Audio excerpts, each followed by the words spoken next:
Well, we are live. Welcome to another, basically a live stream that I talk about YouTube. I know a few things about YouTube. I'm really excited today for a couple reasons. A couple of my students that I mentor really hit some big milestones. I actually got something in the mail. I'll go ahead and show it to you. Got another one of these in the mail. Super excited about this. What I love is really helping people grow on YouTube, and I'm obsessed with it. I'm obsessed with everything YouTube, everything YouTube related. For those that don't know, I own a lot of YouTube channels, and we start 2 every year. We partner with 2. So we're always just innovating and trying new things and so on. And the whole purpose of this stream and really is to answer your questions and really help you grow on YouTube and also help give back to the creator community. The big thing for me more than anything else is, YouTube has been really good to me and my family. We've made businesses out of it. And the best thing that I can do is see people seize the opportunity that I seized and be able to take and have success on YouTube. So here is the great thing. We are going to be joined by Roberto Blake, and most of you might know who he is. If you don't, it's going to be an amazing interview, and we're going to talk YouTube. We're also going to bring some of you on. So I'll kind of explain how that's going to work a little bit later. And if you've been on my live streams, you've been able to see that I pull people on all the time and we have discussion. And so that's going to be happening. So the best way for me to know that you are here, of course, is to leave a chat, kind of tell me what you're about on YouTube, but also share this. We want to be able to blow this up, also get it, put it on Twitter. I have my Twitter open, so I'm able to see what's going on there a little bit. Like, I like the Twitter. Make sure you tag me for sure. And when you do that, we'll be picking people coming from that place, because it's just a little easier for me to DM and do everything. So Roberto will join us in a little minute. And so the format will go like this. I'm going to take some time, kind of set the stage. We'll bring Roberto on. We're going to talk about growth and strategy. And then what we'll do is start taking some questions. First priority will always be super chat, just because that helps the channel, and anything, helps the channel. We want to help you guys as well. We always answer, and bring people on regardless if they did a super chat or not, to have some, literally live feedback.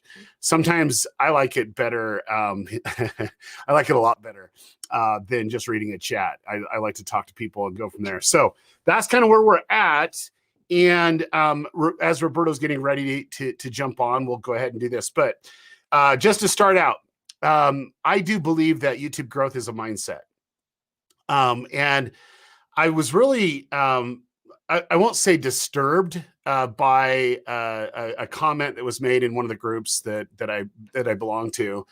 I was putting out some things that looking for speakers for Vid Summit, and I wanted to get the right people on, the people that you guys care about. And I'm very protective of who's on stage. I want them to bring value. And I was like a little disturbed by people's thought process. And there was an individual, I'm not going to say who he is. And I totally understand. This is not throwing him under the bus or anything like that. But it's like, I totally get where a lot of people are coming from. And he says, you know what? I would rather listen to someone that, just had some mild success. And I'm like, well, what is mild success? I'm trying to figure out what that is, because that is a relative term. And I wanted to have some clarification on where it was at. And it was like going from a certain dollar amount to, like $60,000 a year to $120,000 a year. And I said, that's great. I can totally understand that. And then I posed the question, would you rather learn from someone that went from $60,000 a year to $1.2 million a year? And he said, no. And I'm like, and I didn't comment this, but that's insanity. Because here's the thing. It's like we put our blocks on what we can actually do. Oh, this is the amount, we can do it 10K a month. You know what I'm saying? And here's someone that can crack the code and went from, $60,000 a year to millions of dollars a year. That's insanity if you don't want to learn from that. And I honestly say growth on YouTube starts with you. When I mentor students, when I actually take them through for 12 weeks, week 1 has nothing to do with YouTube. It has everything to do with mindset. Because until you believe, you cannot achieve. I know that kind of sounds like a cheesy quote, but it's true. You have to believe it's possible. The reason why I can do and have success on YouTube is I've made a lot of things that wasn't right, and I learned from them, and I learned how to succeed. But B, I know I can do it. Nothing can stop me. I'm going to do it. So really having and setting goals is really important. And for my students, it has to have substance. It can't just be something artificial. And let me tell you what artificial is. And I know this might be contrary to what we're talking about here on the live stream, but like getting 1 million views is superficial for me. Okay. Getting 1 million subscribers is superficial for me. It's a vanity thing. I want active people coming back video after video after video. That's what I want. Not just the one hit wonder, 1 million subscriber, 1 million viewed video. I want them to come every time I upload a video. Hey, why is he late? Where's he going to do? What's going on here? And I'm getting DMs all over the place. Why are you like slow? You promised that you get us out. That's what I want. That's what I look for. Now, a lot of it is with the channels that we own. We build that, and we build it in a way strategically that the audience cares about the content. And the great thing about it is when they care about the content and the content creator, they're willing to say, oh, that wasn't his best video, but I know he'll do better on the next one. That happens all the time. So mindset is everything. If you are a negative Nelly or a toxic Ted, then you need to rethink your life a little bit and surround yourself by people that are not toxic, and really surround yourself with people that are not only cheering you on to succeed, but are helping you succeed, are wanting to be a part of that. So that's kind of my rant for this morning. And I just set this whole hope for you that you will also really focus in on goals. Now, I'm not one to poo-poo a goal and say, hey, you want 1 million views. But what I want you to do is talk about why. Why do you want that? And then maybe the goal should be altered a little bit so that you actually you have your eye on the right prize, or you have the eye on the right finish line. So who's ready for Roberto Blake? Put it in the comments right now. If you're ready for Roberto, we need to hear from you. Also, make sure you actually share this video. Share it on Twitter. Let them know that we're happening here. We're going to be really going in depth. And then also we're going to bring some of you on. So you're going to want to do that. All right. Okay. 1, 2, 3. Can we get Roberto on? Roberto, how you doing, man? I'm doing great, Daryl. Can you hear me loud and clear? Dude, yeah, you're a little loud, but I can hear you. Oh, really? You're a little hot. Just a little Let hot. me take it down. How is that? That's good. That's perfect. Excellent. Yep. So how are you doing, man? I'm doing great this morning, man. It's good to see you. Wish it was in person. Yes, I do too. I do too. This all the stuff that happens in the world, the thing that I miss the most is just breaking bread with people and hanging out and just having some fun, talking strategy, tactics, building businesses, stuff like that. I love it. So yeah, same. But there's like, we're getting people coming on, and why don't some of you don't know, some of the viewers don't know who you are. Would you mind just kind of explaining kind of who you are, your journey, but just do it in a condensed form, because we got to just jump. Oh, absolutely. I'm not really like here to talk about myself today anyway. But my name is Roberto Blake. I consider myself a creative entrepreneur. I've been doing YouTube consistently for over 8 years as of this summer. I've been on the platform since the very beginning, and I like to teach people about the creator economy. I believe we live in the single greatest age for creative people. So I teach people how to turn the things that they're passionate about into a profitable business in a common sense way. So a lot of that revolves around the YouTube community, because YouTube is the strongest platform, I believe, for building a personal brand, promoting an online business, or just sharing the things that you care about with other people who care about them. And that's why I'm here. Yeah, it's really funny. I get approached all the time because I have that face. They're like, "Hey, I know you from somewhere," or whatever, whatever. But like we're actually down. My wife and I were in St. George, just a town that's near us, and the lady came up to me and says, "Hey, my husband is starting a YouTube channel, and he's really passionate about this. I think he's crazy. Can you talk him out of it?" I go, "Lady, you actually came to the wrong person." I'm gonna tell him, what does he do like for work? He's like, oh, he's a contractor. I'm gonna literally convince him to drop being a contractor to do this. And she's like, oh man, what did I do? What did I do? But anyway, what advice like when people come up to you, what advice do you have on giving to them right out of the gate? Someone that's just starting out, or they're just trying to figure out what they're trying to do on YouTube. They know that they want to do it, but they don't really have a strategy for content that would be really engaging to grow a community. What advice would you give them? Expectations versus reality. Treat YouTube like a sport and give it the respect. If you want to be a hobby creator, then understand what that looks like and, tone down what you want, from other people around your hobby. I play games and video games and card games, Yu-Gi-Oh, all that stuff as a hobby. And you know what? I don't get that upset when I lose. So, if it's a hobby, it's a hobby. But if this is going to be a career aspiration, if this is going to be a business, treat it with the respect that you would treat any other career endeavor. People don't go into a career thinking that they're hot stuff in year one. They treat it with some respect and some humility and realize they have a lot to learn and that they're a rookie. So I say, treat it with the respect that a career deserves. If it's a career, have reasonable expectations around everything. And my best advice is to do what Jimmy did, do what Mr. Beast did. Make 100 crappy videos. Mr. Beast made 100 videos. He got 780 subscribers. Marquez Brownlee, MKBHD, he made 100 videos. He got 78 subscribers. PewDiePie made 100 videos. He got 2,500 subscribers. If you're 20 videos in, why are you getting discouraged? You're a rookie. If you took 20 shots at a basketball goal and were mad that you didn't get anywhere the first time you ever played ball, it's a joke. So that's my advice. That's my advice. Yeah, no, so that is key. And there's ways to accelerate it. I believe it or not, I don't actually buy into the 100 video, all that thing, because every example that you just gave me, they analyze how to improve. And if they're just throwing out videos, then it's not, hey, how do I make I'm not saying just put out videos. Well, no, that's what I meant about treating it like a sport. Yeah, but that's what a lot of people think. I did 100 videos. Look on my channel, I have 2,000 videos. I'm like, I'm gonna make a video correcting on that because remember what I just said, Daryl. Treat it like a sport. Yeah, the entire thing is improvement, incremental, slow, painful improvement. Analyzing what I did wrong, working on it, reasonable expectations. Okay, so I do have to ask this. It's so non-related, but are you a Hawks fan? I mean, Atlanta Hawks? Yeah. Yes, for the most part. Okay. I'm what you would call a long-suffering Hawks fan. Okay, well, my teams always lose.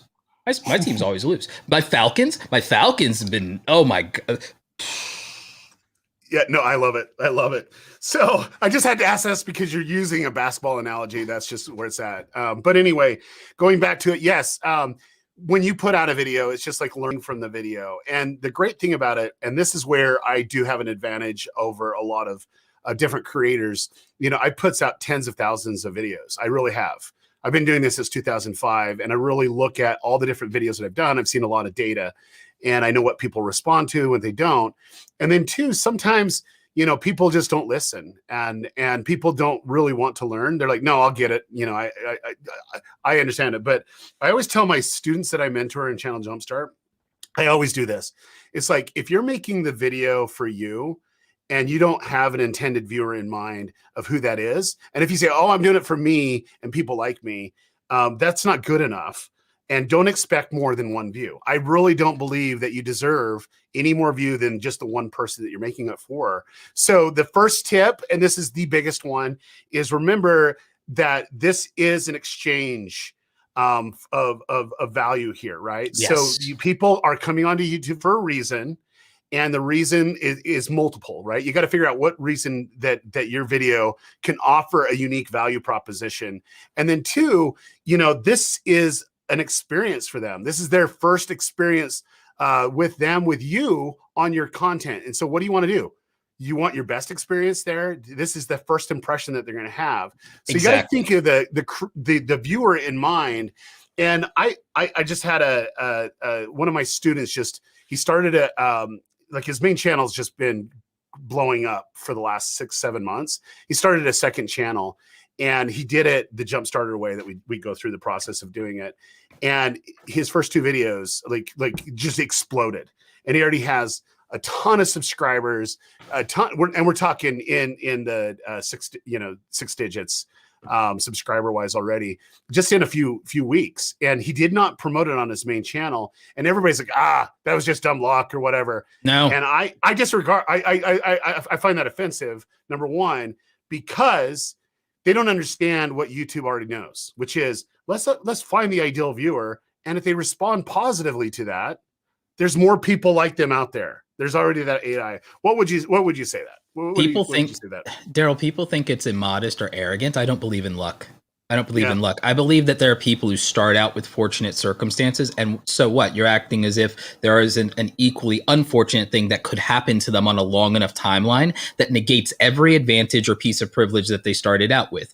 What matters is how someone responds to the inputs and the things that they have. YouTube is more a quality of opportunity than a quality of outcome. And I think that's people's mistake about their approach to YouTube and why I talk about expectations. Your example, by the way, was also the benefit and the difference of hitting your head up against a wall versus having a tremendous coach. Just like in sports, there are plenty of people that are very talented, but they're not pushed in the right direction, or they're not taught how to improve, and that talent dies on the vine.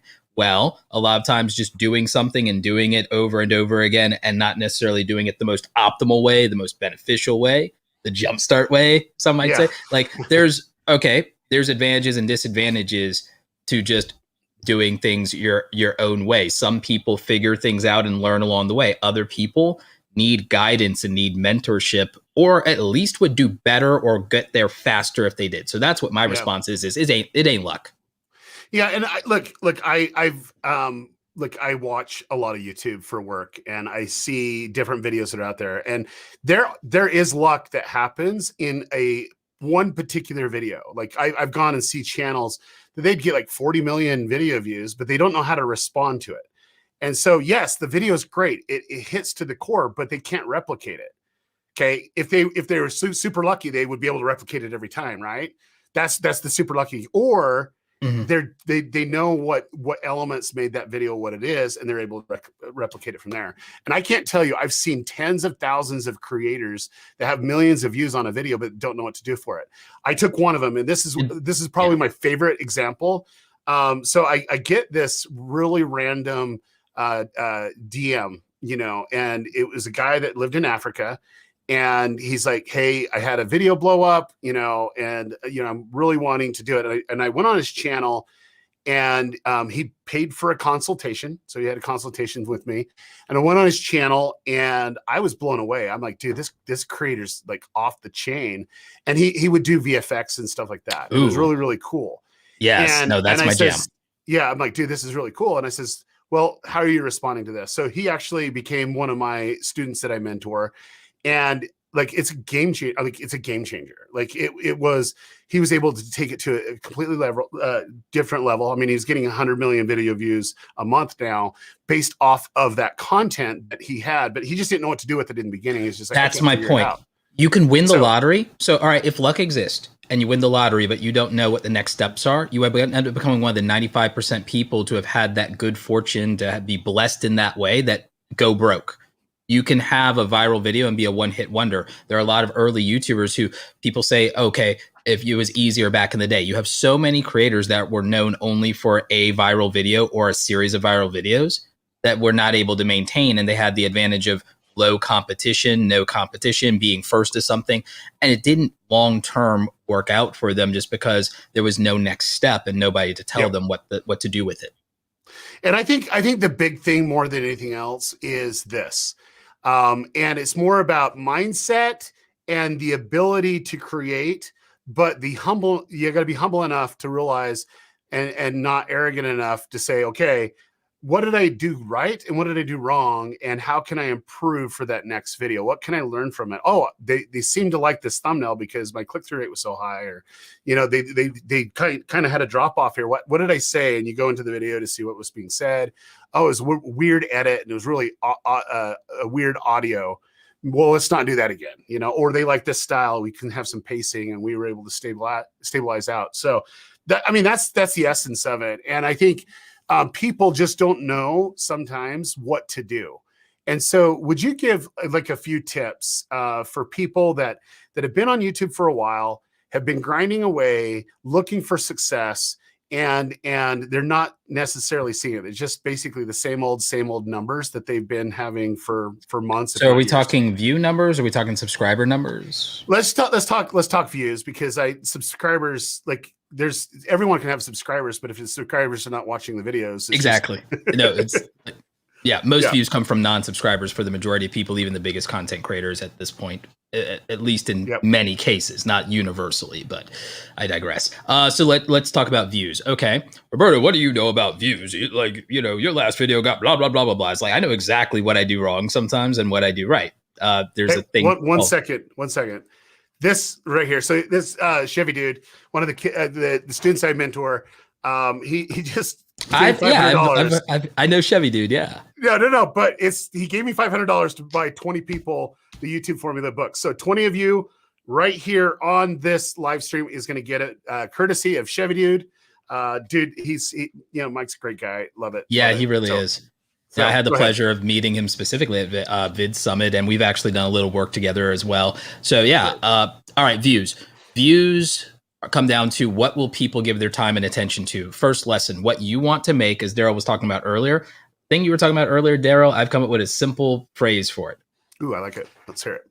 The most painful thing about being a YouTuber is having the humility to understand that what you want to make is not always what other people want to watch. And is the single probably most important and humbling lesson about being a YouTuber. What you want to make is not always going to be what somebody else wants to watch. So what will people give their time to? One of the first filters of that, topic. Am I interested in this at all? And would I be interested in that? Okay, that's a filter.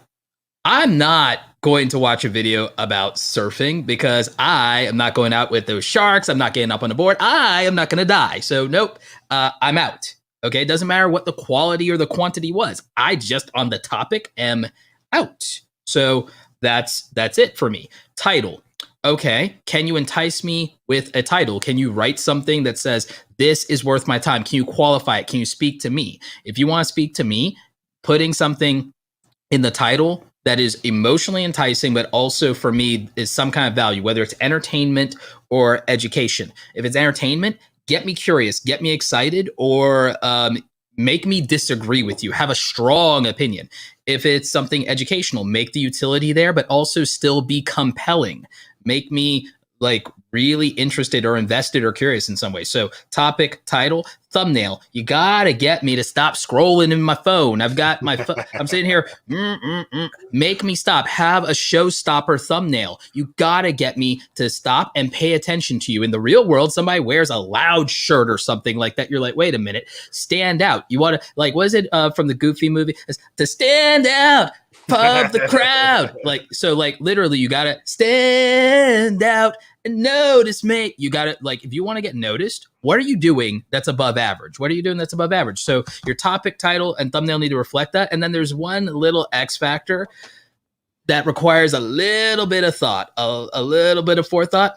Timing. Time in the market. Sometimes you have to take an opportunity and you have to jump on it immediately or the window will close. There are opportunities, there are topics, there are moments in time that you can exploit to your advantage and say, if I make a video in the next 24 hours, I know that this is something people care about and will pay attention to, that will allow me to shine and allow me to get my personality or my expertise out there. So make that video, move as quickly as possible, take advantage of timing.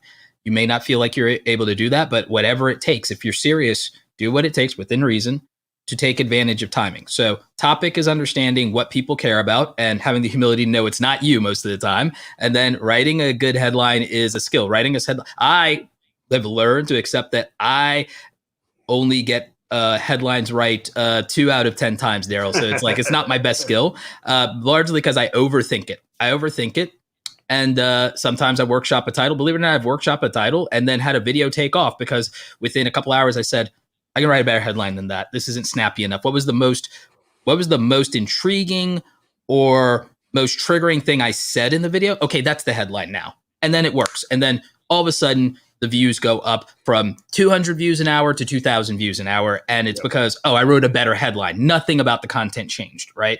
Topic, title, thumbnail, timing. You want more views? Focus on that. Yeah, and I think a lot of people are saying that they already do that, and they're not seeing the success. Do you do it well? Because I already know that I'm a 2 out of 10 on titles. See, I already do that. This is why I want to have you on, because it's like, hey, we're just blunt. We just go off. Like, did you do it well? Well, let's just Did you do it well? Yeah, because think about it. What is your I baseline? already know, Daryl. I know on a scale of 1 to 5 that on headline writing I'm probably a 2, and on a good day I'll have some like weird inspiration, or I'll just say, screw whether people are going to like me. They're going to watch the video. They're going to be mad, but they're going to watch the video, and I'll write the headline. And then maybe it'll be a 3 or a 4 out of 5. Effectiveness matters. I'm a Photoshop guru for real, did it for a living. Okay. And sometimes, because I'm a good graphic designer, I'm a horrible YouTube thumbnail creator because I give away the thing in the thumbnail like a graphic designer would do for a billboard instead of intriguing people. So sometimes, despite skill, my effectiveness is a 3 out of 5 on a thumbnail. Sometimes you have to have a little humility, even if you're me, and just say, this is not effective, no matter how hard I try. Doesn't even matter. I've been kind of critical, over the last few years of just being a little bit more direct when someone really pushes back. Well, I've been doing all that, and I says, well, then you don't know how to analyze if you're doing good or not, because you're just putting it up there, and yeah, you might spend 10 hours on it. But maybe it's not you that should have done that. Maybe it's somebody else. Maybe it's outside your skill set, or you should have took 9 of those hours and learned how to do Photoshop a little bit better or something, So that's kind of the key to that. But I do want to mention that this is a difference that I'm the most sensitive to, and I can tell you. So we already talked about the viewer. I'm really trying to get into the psyche of the viewer. Yes. I am a student of people. I'm a student of history. I'm a student of situational issues. And I love it. I love just kind of figuring out why people do what they do. And I've been that at a very, very young age of just trying to figure that out, not just to put labels on them or anything like that. It's just more to see like, why do people act the way that they do in a positive or negative way? I want to give a signed copy book out to this person right here. Let me pull this one out, because Chevy Dude, this is like brought to you by Chevy Dude, but I will literally do this one right here. So it's the Artist Haven. Luck is a myth. You create your own environment. 10 years ago, I was homeless, but I keep on working, and now I'm helping people, and I'm happy. So the Artist Haven, if you could just DM me on Twitter, I'll be looking for it. Just say, hey, this book. Then my people here, let's make sure that she gets a book, a copy of the book. We just need to get your address and such to get that out to you. But I will sign it for you. Like there hasn't been a lot of signatures on the YouTube formula, so you'll get one of these, and it'll be signed by me. So I love that. But thank you, Chevy Dude, for making that possible. So yes, thank you, Chevy Dude. But yeah, I think it's mindset and then willingness to improve. And I like her comment a lot, because it's like we create our own environment, and we hit some really, really big milestones on a channel that we own. I mean, big. And everybody's like celebrating, yeah, taking on the world like this. I'm like, okay, all right, what's next? I don't get too happy from Daryl, it. I'm like, okay. I love that. If you have a vice, it's ambition, and I love that about you, because it's probably the same thing for me. Yeah, it was like, so my partner in this channel, he turns to me and says, Daryl, celebrate just this once, just a little bit, pat on the back. It goes a long way for, keeping people excited about, all the grind that you have them do. And, so I celebrated just a little with them. But for me, I'm like, I'm so goal-centered and driven by plans and strategy Yes. that's just a step closer to the main thing. And that's kind of where I'm at. So like, I know that we're not all wired the same, and people do it. Yeah, we're not all wired the same, and people do it differently, right? But I do believe that we can create that environment around us of, hey, I'm going to surround myself by success. That brings up one YouTuber. It's actually in the book. He was just wanting to come on YouTube and wanted to learn, and he decided, I vow I will actually sign or give away hours of my day to volunteer to be on shoots, to become friends. He actually volunteered at Vid Summit. He was in intimate discussions with big YouTubers. And one day it just clicked. And he is now of the people that wouldn't collaborate with at that time, he's well 10x what they are. I think this who I think it is? It's Shot of Jaegers. I don't know if you know Shot of Jaegers. Do you know Shot of Jaegers, Steve? No, I don't think I do. Maybe I do. Maybe I don't. So, but yeah, I mean, he's created an empire. So he has like 5 point. Okay, I didn't recognize the channel name, but I've seen these videos. Yeah. No, like they're crushing it, and so they got gaming, they got family, they got all that other stuff. And what I love about Steve was it was a mindset. He's like, dude, I'm gonna go succeed. And then him and his wife had different skill sets of how to make it happen. But he wrapped his mind around it, and then he went all in. Like he had a solar business, which was taking off, and he's like, I want to do YouTube. And he just, let other people run it. I think he sold it too, but he just was just like all in on being a student. And what I love about Steve is it, didn't go to his head. And he was just like, look, I'm not going to be taken advantage of. I'm going to set my parameters. And he has like a list of things that he will and will not do. And, the biggest privilege that I had is when he called me up and he goes, dude, thanks so much for helping me out. Now, would you help my son? And so we enrolled him into Channel Jumpstart, and I started mentoring his son, and his son has 1.8 million subscribers now. And the other, because he goes, I'm not going to give it to him. He needs to do it himself. And like, he's crushing it right now. So, I mean, that's the whole thing. And I think the key is, there's content, and then there's content that connects with people, regardless of what that is. Yes. What would you say to this question right here? Because this is a great question. If your niche is getting a bad rap in the news, will YouTube stop pushing your content? What about the niche? Like, are you really, really concerned with what vertical that you're going into? Does that affect your decision when you're consulting someone?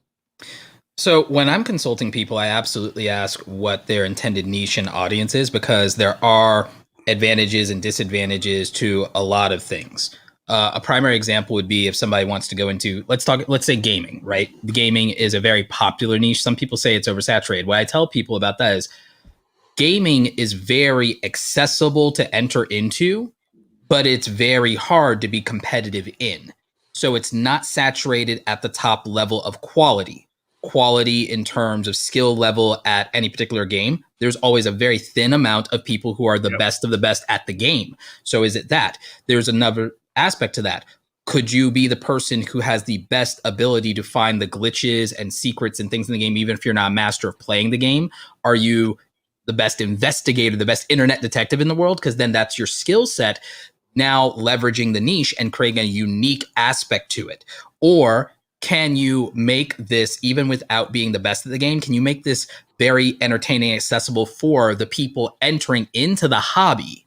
And can you be the person that ushers people into the hobby and be their gateway to that, even without being the best? Can you be entertaining? PewDiePie is not really good at any video game that he plays, right? It's like, he's actually really not. It's like, I probably, like you and I, we're gamers. We'll own him. Sorry, Felix. We'll like set up the tournament. Let's go. Get the sticks out. Let's go. And that's my point, is your niche. So if it's a expertise niche, if it's something news-wise, okay, there are false positives with the YouTube algorithm. Yeah, but let's be very specific on Felix, because everybody uses him as an example. So I just want to know. Sure. See, everyone thinks that his niche is gaming, and his niche is memes. Exactly. Well, it is now versus when he started. But that's when he started to see the growth. Yes. It's like, here he was. Yeah, he was doing Minecraft or whatever, but it was the meme reviews and the meme interaction in the video was his unique value proposition of what larger scale audience. Exactly. You don't have to care about the game to be entertained by the meme. Exactly. Exactly. I agree So with you. I think that when I get asked this question, like I want a vertical, I'm like, well, I love this, I love this, I love this, I love this. Okay, well, what do you love the most? Like when you wake up in the morning, you know, which one of these would actually give you the most energy to get through a very tough day? And it usually narrows down to one. And I'll go back to the example. That lady that came up to me and says her husband wants to do it. The reason why I think it's a good idea is, and I don't even know his personality, but he's been collecting sports memorabilia and cards since the 80s. And his collection is just off the charts. She says his bills every month, like he'll go do just a job or two, and it's 100% going into cards. I says, well, that's the person that you want for that, because all he wants to do is trade cards and flip cards and open cards, stuff like that. I'm like, 100%, like that's trending right now. And she was like, this NFT, I don't get it. And like, okay, just trust him. I go, I'll send you a book. Like, just make sure he reads it. You know what I'm saying? Because it's like he's passionate about it, that he'll spend more time. He'll stay up to 2, 3 in the morning on a topic, with baseball cards, or he'll be in a forum or whatever. And that, when you're so passionate about something, it comes out.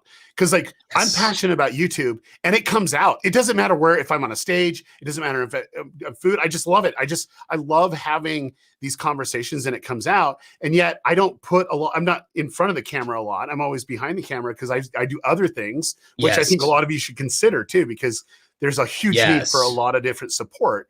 And there's a lot of money in that as well. You just got to literally look at what skill sets that you have and where your end goals are. And so the advice to everyone, if you're not happy with making your videos, then I would go back and analyze, what are you the most excited about? And then relook at why you're excited about that. And that's what I would build, my channel over, because if not, it's pretty much, you can kind of go through. I was on I know I've been saying a console a lot, but I do a lot of. It's just that you talk so much to creators, and that's the real answer. I do. The real answer is this talking one to was, people. He's like, please evaluate my channel. And so I evaluate his channel. I mean, he paid a lot of money for this. This is not just your 1 hour consult. This is like the in-depth audit. Yep. And I says, you paid me to be direct, but you don't even like your own content. And he goes, yeah. And I says, back a year ago, you were excited about it. And here's why. And I gave X, Y, and Z. He goes, yeah. And I go, now you're not. You feel like you're just doing it for the money, doing it for the views, doing it because you feel obligated, not doing it because you are excited about it. And he's like, yeah. And he goes, dude, I never thought I'd be coming to a therapy session. And then we had an intervention for someone like this in Clubhouse. We had an intervention in Clubhouse for somebody walking, like, and we told them, like, and we told them the truth of, like, and they might walk, instead of just grinding to 1 million subscribers, they're looking at walking away from a 250,000 subscribed channel. But the thing is, they are going to literally be happier. We might have literally saved their life. I'm not joking I'm not exaggerating. It was a real intervention. When I did that to him, and I think they start to evaluate what's there. This is where I love coming in, because this is my jam. Is I gave him an idea, and I says, look, you don't need to walk away from your channel. You don't need to keep on doing what you're doing. What we need to do is test a new format of content. And I gave him the idea. His eyes lit up, and he was like, holy crap, this is going to be amazing. This is a great idea. And here I go, watch this, rapid fire. And I gave him 5 ideas just that were similar to that. And he goes, I could just see the energy in his eyes. He goes, I want to just make that video right now. I'm like, no, do not make the video right now. What we need to do is figure out your audience and who would respond to it. Because the whole thing, yes, you just want to put it out there. You want to put it out there. I mean, you can see it come into his eyes, and it's going to be so great and amazing. And he says, like, this is like my unique value that I could put out there. It's different than everybody else. And I go, yes, it is. And I says, but we're going to do a plan around it, And so we're putting a plan around it. We make action plans all the time. And the thing is, when he saw the plan 1, he goes, man, because he was actually a professional gamer at one time, and just game for money, and then came on and just game for, you know, teaching people how to do stuff like that. But it was just like transforming his thought. And we facilitated a plan for him. He actually went to his team, and they're going bananas over it. This is going to be the biggest thing ever, hear that. you know. And that for me is what it's about, because you can go through the motions and succeed, but you're going to always have attrition. Okay, people are going to just fall off. And I says, look, dude, when are we getting that churn rate data? When are we getting that churn rate data, Daryl? I've been. I know you're lobbying. I know you're lobbying when we get it. They said it's coming, maybe whenever, but don't twist my arm. But anyway, I love you, YouTube. Anyway, but that right there is you're seeing that churn for sure. And for those that need that data right now, just go ahead and look at your active viewers, because the active viewers or the unique viewers, some of you have different modes that you're looking at it. Just look at that, because the active viewers is the ones that are actually coming back over and over again. And then you can kind of see your subscriber to active viewer ratio. So it's not that complicated to figure out. You can figure out your churn rate pretty fast. But you got to understand, you know, where people are at and how they engage, how many pieces of content you put out there. But the end of it, like the core of it, is people see through unauthenticity. And inauthentic, anything inauthentic, they sniff it out. Yep. And if you're not excited about playing the game for the 10 billionth time, then you need to reanalyze how to do it. That's why I believe personality channels that play a game is better than gaming channels with a personality. I agree. So, you know, okay, we got to give a book away. So go ahead and finish your thought. So my thought is on the back of that is that's what even I've been talking about, is you have to lean into the unique aspects of yourself. The problem is people think that means making a variety channel, making content buckets around everything that they're passionate about, every hobby they have, versus integrating the unique quirks of themselves that represent those hobbies and expressing them through the content, or even, again, acclimating the audience to the quirky things about you. Kind of like, you don't unload everything on the first date, like, you know, or you end up single forever, but you don't unload everything on the first date. Now, if you want to be happily married like Daryl, so you just like incrementally reveal the layers of yourself. And that is like very powerful, because then it's also a narrative. There's a story arc here. There's something to look forward to. There's, tell me more. You want to get to a place with your audience where they can say, well, tell me more. Hey, we want to see more of you. Or, hey, do that thing again. Or you want, and then you're listening to the audience. You're expressing yourself. You have to find this very happy balance of, here's what I'm passionate about. Here's what I'm actually good at. And be humble. Like, if you suck at something, you suck at something. And there's ways around that. What's practical that makes money? What's practical that makes money? And then also, what makes a good impact? What do I feel good about doing? This is working, but do I feel good about it? And that matters, those things. And that's a philosophy called Ikigai, by the way. That's a 4-quadrant philosophy called Ikigai. It's really powerful. Chris Do is a wonderful content creator, and he has a whole video lecture about it. And it might actually change your life if you apply it to every other aspect besides YouTube. Yeah, that's great. That's great. So here's another question. What are your views on how frequent you should upload? Algorithm surely favors consistency, I believe. Life favors consistency. Okay, so please DM me on Twitter. I'll get you a signed copy of the book wherever you're at. But that's a great question.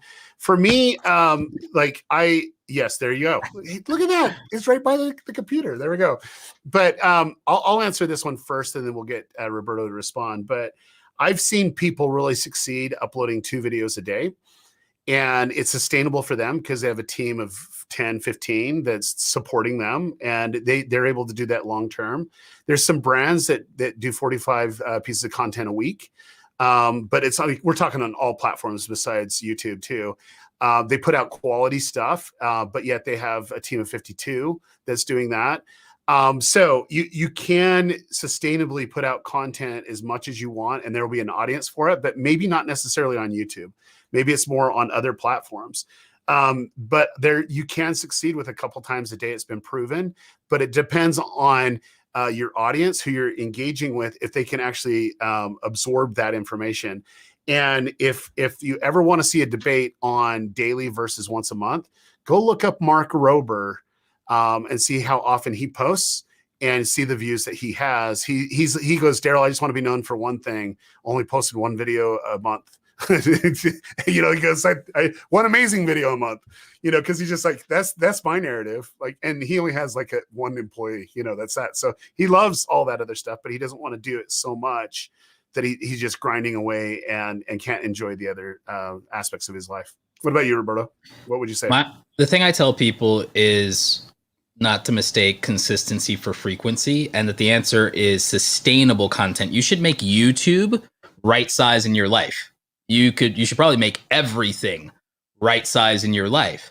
And the thing about that is that's a real, true common sense lesson of what is sustainable and also what is working. One of the creators that I've had the pleasure of working with is a genius named James Johnny. He's going to get to 1 million subscribers this year. He's made like 14 videos. He is what I believe the Netflix filmmaker of YouTube at this point, with his really in-depth and thoughtful documentary style of editing and production and storytelling. He's great, but not everyone is out to do that and to make something that's like Netflix quality on YouTube per se. And that may not be their skill set either, or their desire to do so. Some people want to be expressive. You have people sharing their lives or their debt journey or their weight loss journey, whatever. It really comes down to what are you trying to do and what makes sense.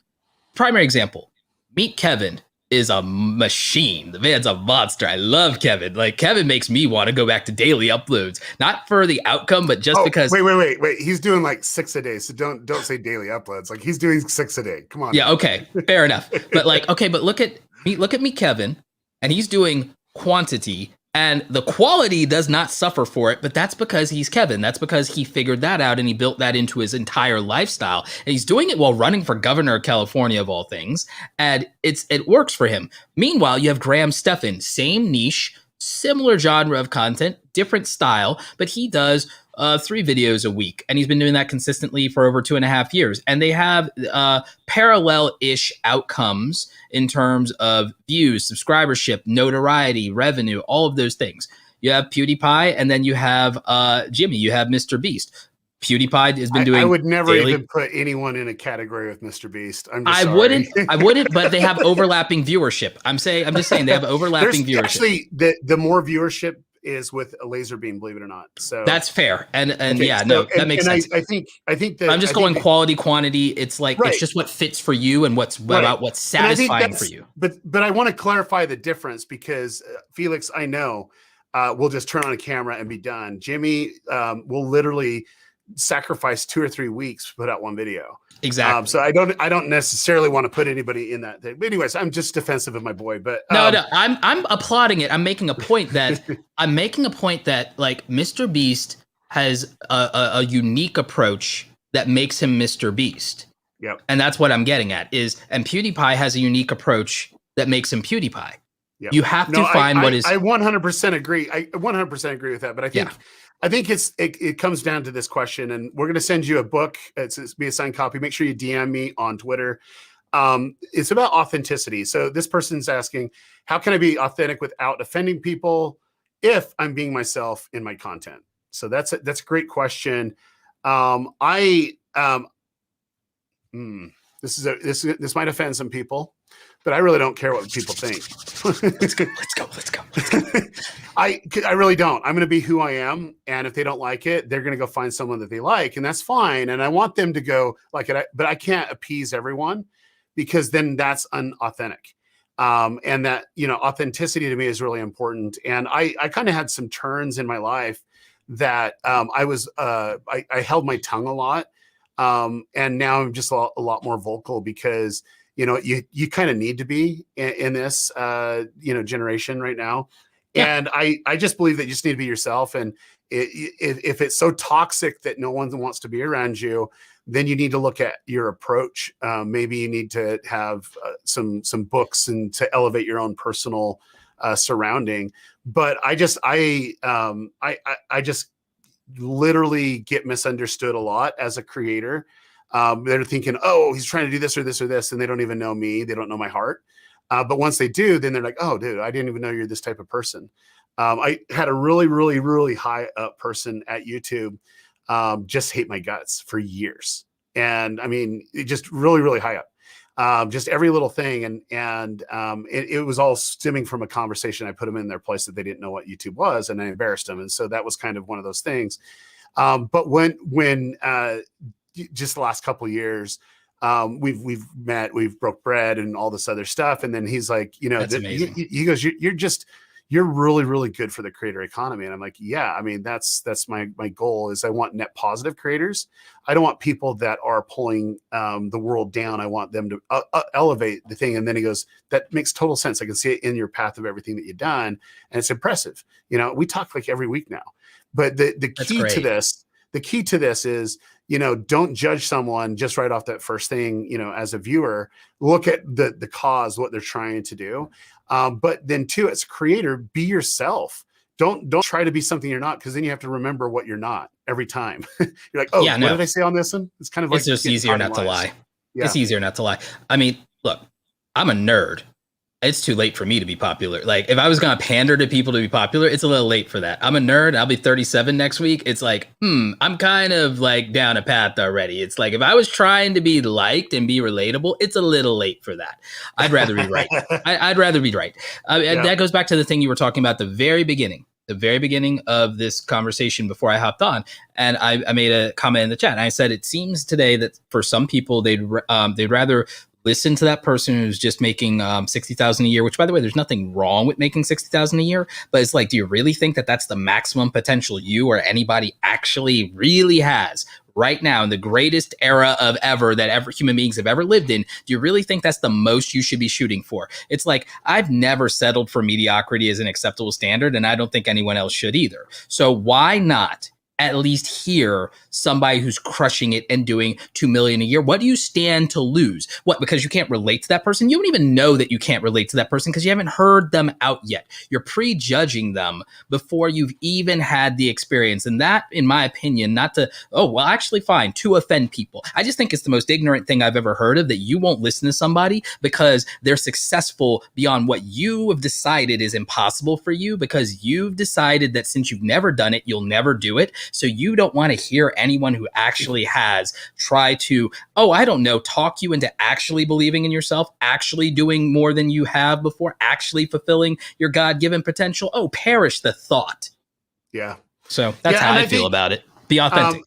And there was one comment that went too fast. I couldn't find, but they were saying, authenticity doesn't need to be that you need to be rude and disrespectful. No. And you don't. But it, like, I can't change people's perception of what they think that my intentions are. And that's why I'm just like, hey, I'm going to just say it the way that I am. And sometimes I preface it, hey, this might be taken out the wrong way, but I just got to get this off. And my students know when I say I'm ready to rant, like, hit the record button, because that's where the gold's going to come out, because I'm like unfiltered. And I literally, I talk about running people over with a bus all the time. And you can see I have a little bus right here. But it's just like, the thing is, it's just like, there's certain ideology that just needs to be pushed aside. And what works on YouTube is that we really respect the creator and the creation of things. Doesn't mean we need to agree with it. But if its intention's good. And let me give you the perfect context. Like, right now, there's YouTubers that are dissing on TikTokers, and they're saying, man, you get those, that's horrible. They just whatever. But let's put it into perspective. That's what TV personalities was saying about YouTube when it started. Exactly. And you better, like, history repeats itself. You better be cautious and observe, not that they're dumb, but what do I need to do? Because there's an audience that's really growing there. And I can honestly say I spend more time on TikTok right now than I do, YouTube, for sure. So back in my day, we shot our videos with real cameras and not this smartphone crap. What are y'all talking about? It's got to be 8K or nothing. Marquez Brownlee led the way on that. Back in my day, we made quality content. It was 12 minutes or bust. And you're making 12-second videos? What is this? I've never heard the boomer video or the boomer voice come out of you. That's pretty funny. Yeah. Okay, I love it. So motivating yourself is like setting goals and doing what you're passionate about, but realize that you can't get deflated when you look at something as a failure. I never look at it as a failure. I look at it as a way to learn not to do. And there's certain things that I've never seen an absolute flop. What it is like, oh, there's certain elements that was really good, but we need to identify what those are. And so when I teach my students, it's just more about look at all the don't look at the vanity, because you'll be disappointed in the vanity. What you need to do is look at the impact and what's actually happening. So I'm very sensitive of viewership, where they're coming from. That would be the traffic source. And then I drill in deep of what's actually happening on the traffic source, because it gives me a better interpretation of who the viewer is. So I have a coaching program, and I have a specific person that wanted to rebrand and to pivot. And we did a series of videos. There's like 4 videos that was geared to a different demographic that they wanted to achieve. And it was like minimal amount of views. And they're like, oh, this just doesn't work. And I says, really? Because let's go ahead and analyze it. So we grouped the 4 videos together. And I says, look, what are the parameters of who you want to connect with? And they gave me the demographics of what they were looking for. They gave me the engagement they were looking for. So we grouped it together, and lo and behold, it was 10x what they wanted. Now, the thing was, it was the right type of viewer that was connecting with it. Okay, the demographics didn't change there, but it was like 10x the engagement, 10x it extended about 4 additional minutes on it with just the people that were in that group of that demo. And once the students saw it, they're like, oh, okay, now I get it. And now it's like she finally has her voice to that content. Because she says, oh, I see it now, where she would have just totally said it just doesn't work. And we've put out probably 20 videos since then. And it's back up to a level that is impressive, because you got to do it consistently. And when she became comfortable that this is my audience, this is my jam, that's when we were able to elevate the exposure from there. And I think people really don't, they look at the vanity, like the view numbers. And then 2, they try to force something that shouldn't be forced. And there's a reason why I don't ever talk about my channels. There's a reason why I don't post them in groups. There's a reason why because I want YouTube to do its thing. YouTube was meant to discover You want a clean, organic result that wasn't influenced by some outside force. Yeah, and I'm telling you, I want YouTube to do its thing. And I just want to know how am I going to get the traffic on that video, and what the purpose of that video is, and what the viewer is going to do next.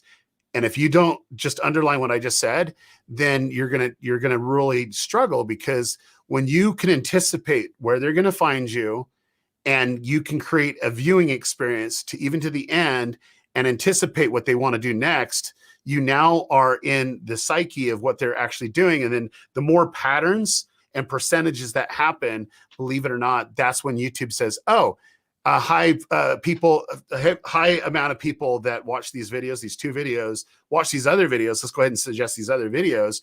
But also those other people that watch these other videos, let's test it out to see if they actually like these videos. That's how it blows up. That's how you blow up.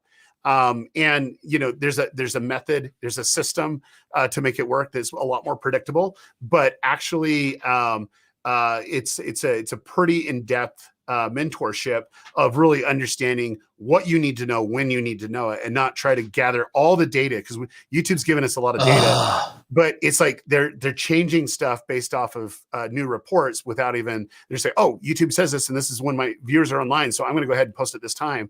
I'm like, that's the most insane thing you could ever do. Like, literally.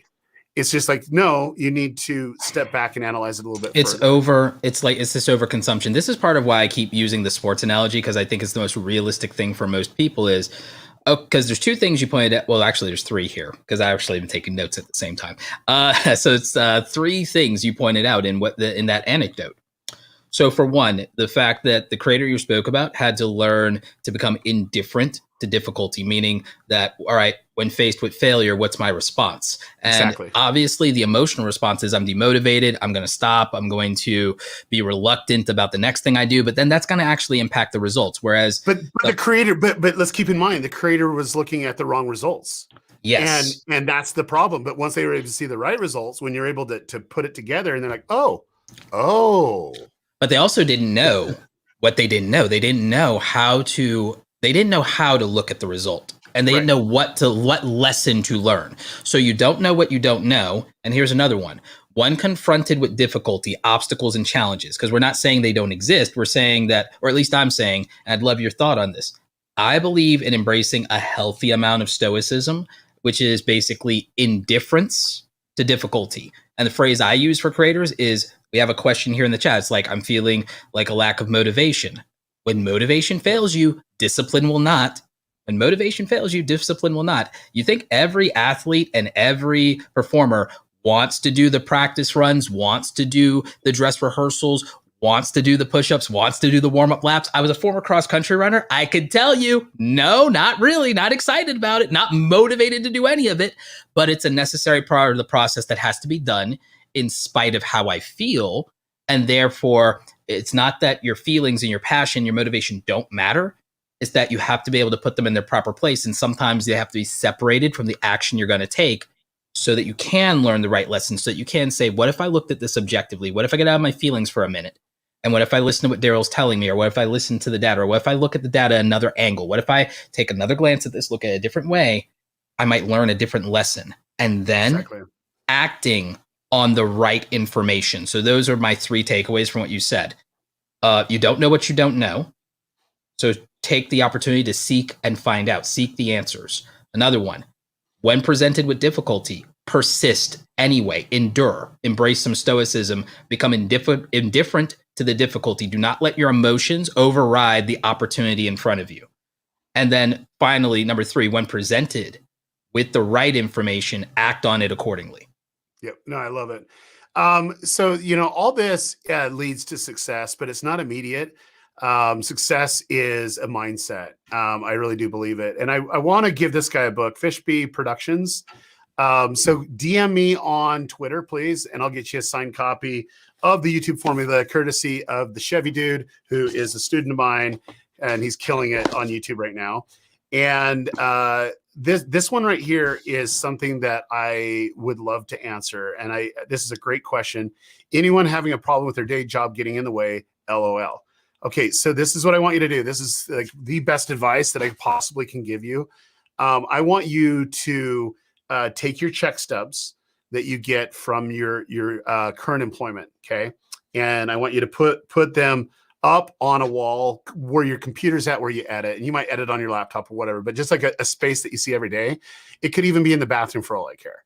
And I want you to put it there, and I want you to be able to see those stubs, okay? And you know how much money it's going to take you to actually leave that job. And I want you to write down a number on a big piece of paper, okay? And I want you to put that right next to that number of what you need to make, right next to those pay stubs. And the reason why I want you to do that is it should create emotion in you every day, is that you're responsible to someone to get a pay stub, and you have to clock in, okay? You have to clock in. And then I want you to do what you can have freedom from and be really focusing in on that. I do believe that by doing those 2 things, that will set your mind in the morning correctly. But what you can't do is, like, I don't necessarily believe it. If you write it down, everything will magically kind of align in the universe. You need to create your own opportunity. And I do believe that people that are focused in on something, there's opportunity in front of them that they weren't really recognizing was there. And you will actually start creating a system to do this. I've helped so many people transition from going from the job to being self-employed and creating their own empire. And the biggest thing is the mindset and that comfort level. My comfort level is like down here. There's other people's comfort level, is way up higher. I want you to read the story in the book of What's Inside, Dan Markham. His comfort level was a lot higher before he quit to do his day job. And it's okay, but you got to realize maybe you work part-time, like get to a point where you're just working part-time and then just go there, but just create an action plan based off of that. But it needs to be focused. Every day I look at my goals right here, and I'm focused on those goals. And I know the things that need to happen from that. And it's just like, am I leading myself closer to that end result? If not, I need to reevaluate and create a plan for that. So please reach out to me on Twitter. I'll get you a signed copy of the book. Roberto, I know that this is a really one of these topics that you're really passionate about as someone who wants to transition. Give us some good advice here. So one of the most important things I think you can do is, and this is why I like made something, I like post this all over social media wherever I can. I'm going to do variants of this, but these are the 6 models of the creator economy. Okay. And not everyone starts out making good royalty money from YouTube. In fact, probably one of the reasons I ended up becoming a YouTube educator was I got into my early YouTube career into a multi-channel network, an MCN deal where they took 50% of my revenue. I got screwed. I think that the chip on my shoulder from making that career mistake in my early days of being a content creator is why I help creators today. You won't always make really good money from royalty income. I think that YouTube ad revenue, even when I got to 100,000 subscribers, I think I was maybe on ad revenue making maybe $1,200, $1,500 a month once I got out of that bad deal. Okay, so that wouldn't necessarily be enough for a lot of people. But where I started, and what you could start with as you're growing your YouTube channel, you might be able to take the same skills that you're doing as a YouTuber as you transition out of your full-time job. And you might be able to use freelancing, aka services that you use your creative abilities around. And you might be able to work for another YouTuber or another entrepreneur, which will also get you knowledge that you don't currently have about being self-employed. It's one of the most important things you could ever do is learn from someone who is self-employed one way or another, whether you read books or whatever, but working for them is a fantastic way to do it because you're earning money and you're also learning the ropes and learning what to expect for yourself. So that could be Roberto, a good transition. Can I jump in on that? That one thing is there's the biggest value is you now created a network of someone that's in the space and know people. Because believe it or not, it's about knowing people in the space too. People connect with other creators, and you have to have those relationships because if not, then you're never going to be introduced. And so, yes, I'm 100%. And that's what Steve did. He just volunteered. He was on some shoots, and I know someone. One of the Vid Summit volunteers, my friend Jason Liebman, I know you know him very well. He's crushing it now, but it's a series of things, and he didn't do just one thing. He has a job right now that he works for remotely that he's going to continue to work for, but he also is working within a startup in the creator community as well and doing well over there as well, still taking on freelance gigs. And he's doing it while managing not to burn out and not overwork himself because he takes his health very seriously now, especially with everything that happened last year. So that's an example, and someone who volunteers. And why? He got connected through Vid Summit. He got connected through me working and doing stuff for me as a freelancer.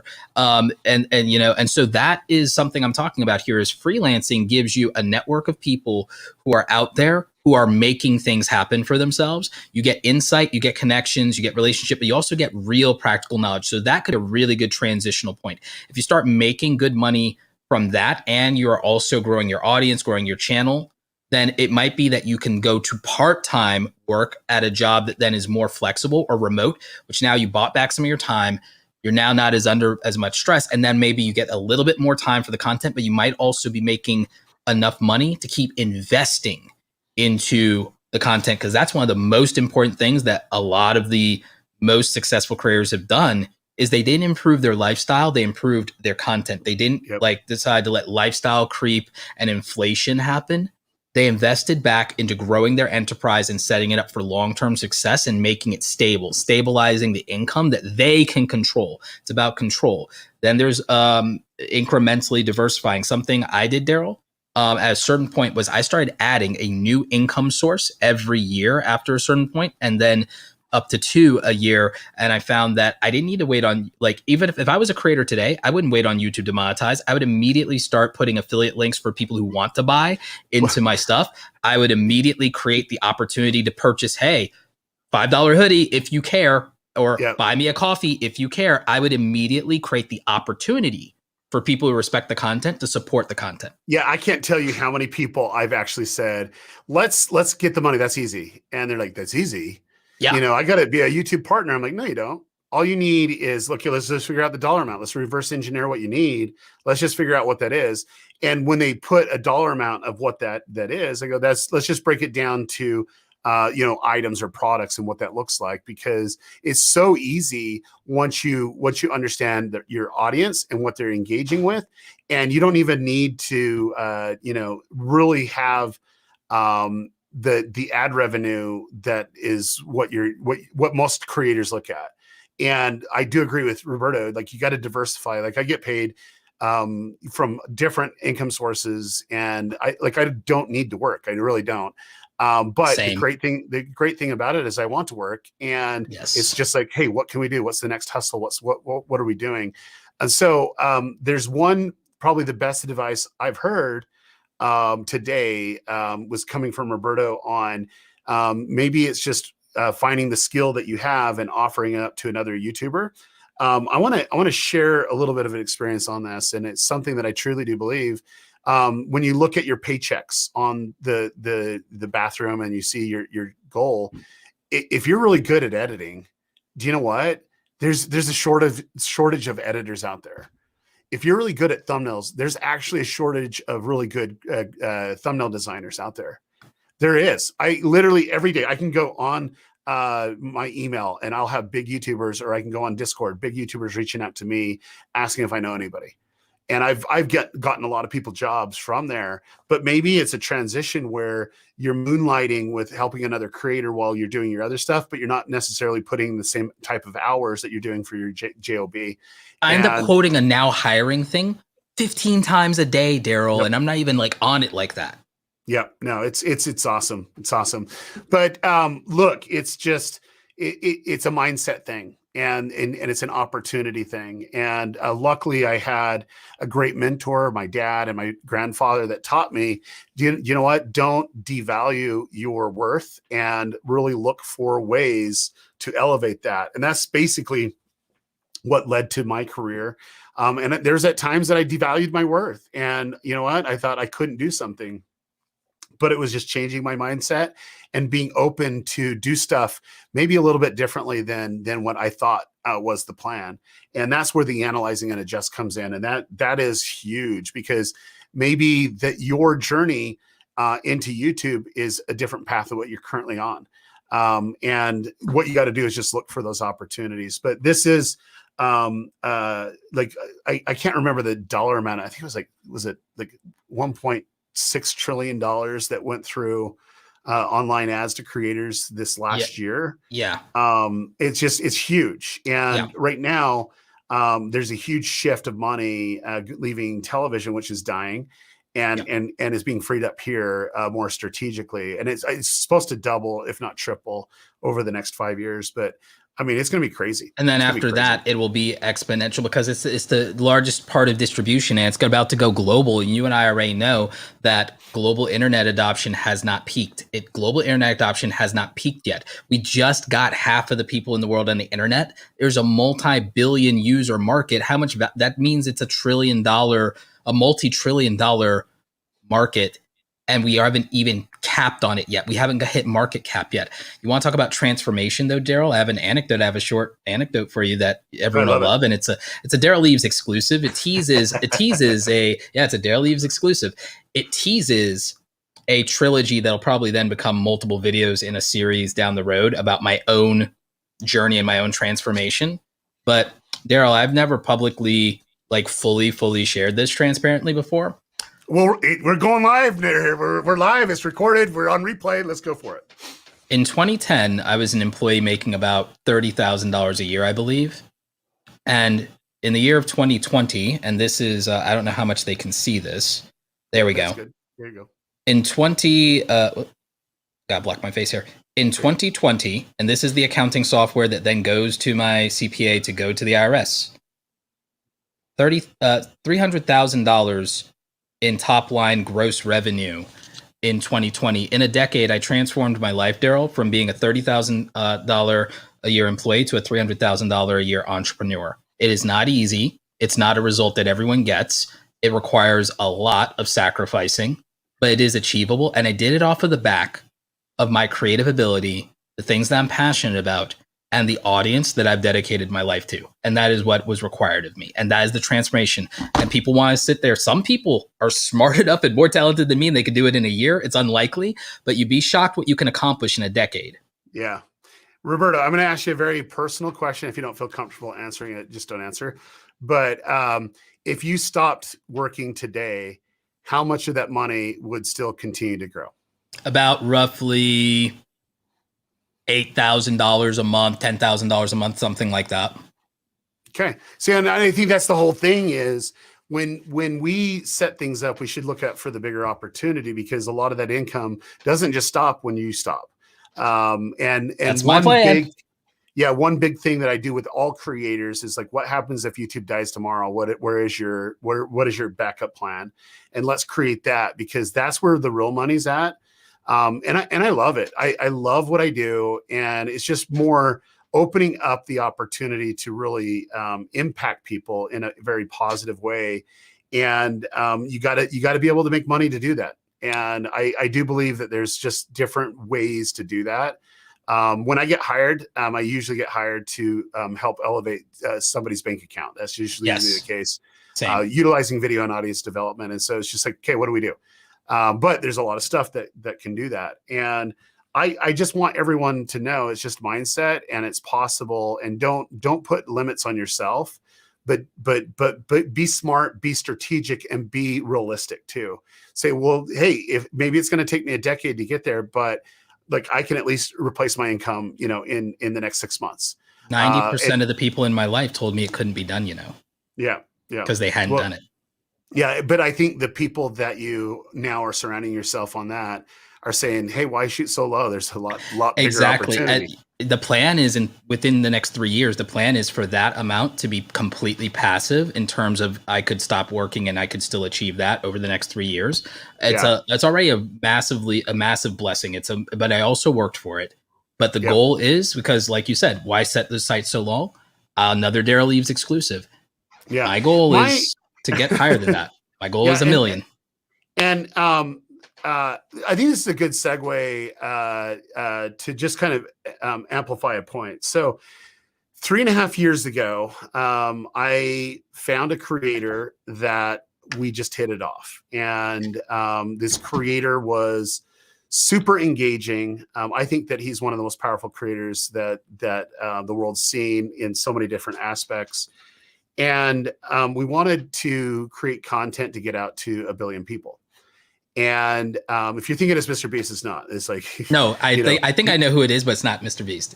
Yeah, and the thing was, we knew we wanted to create content on a higher scale and take it to a deeper level.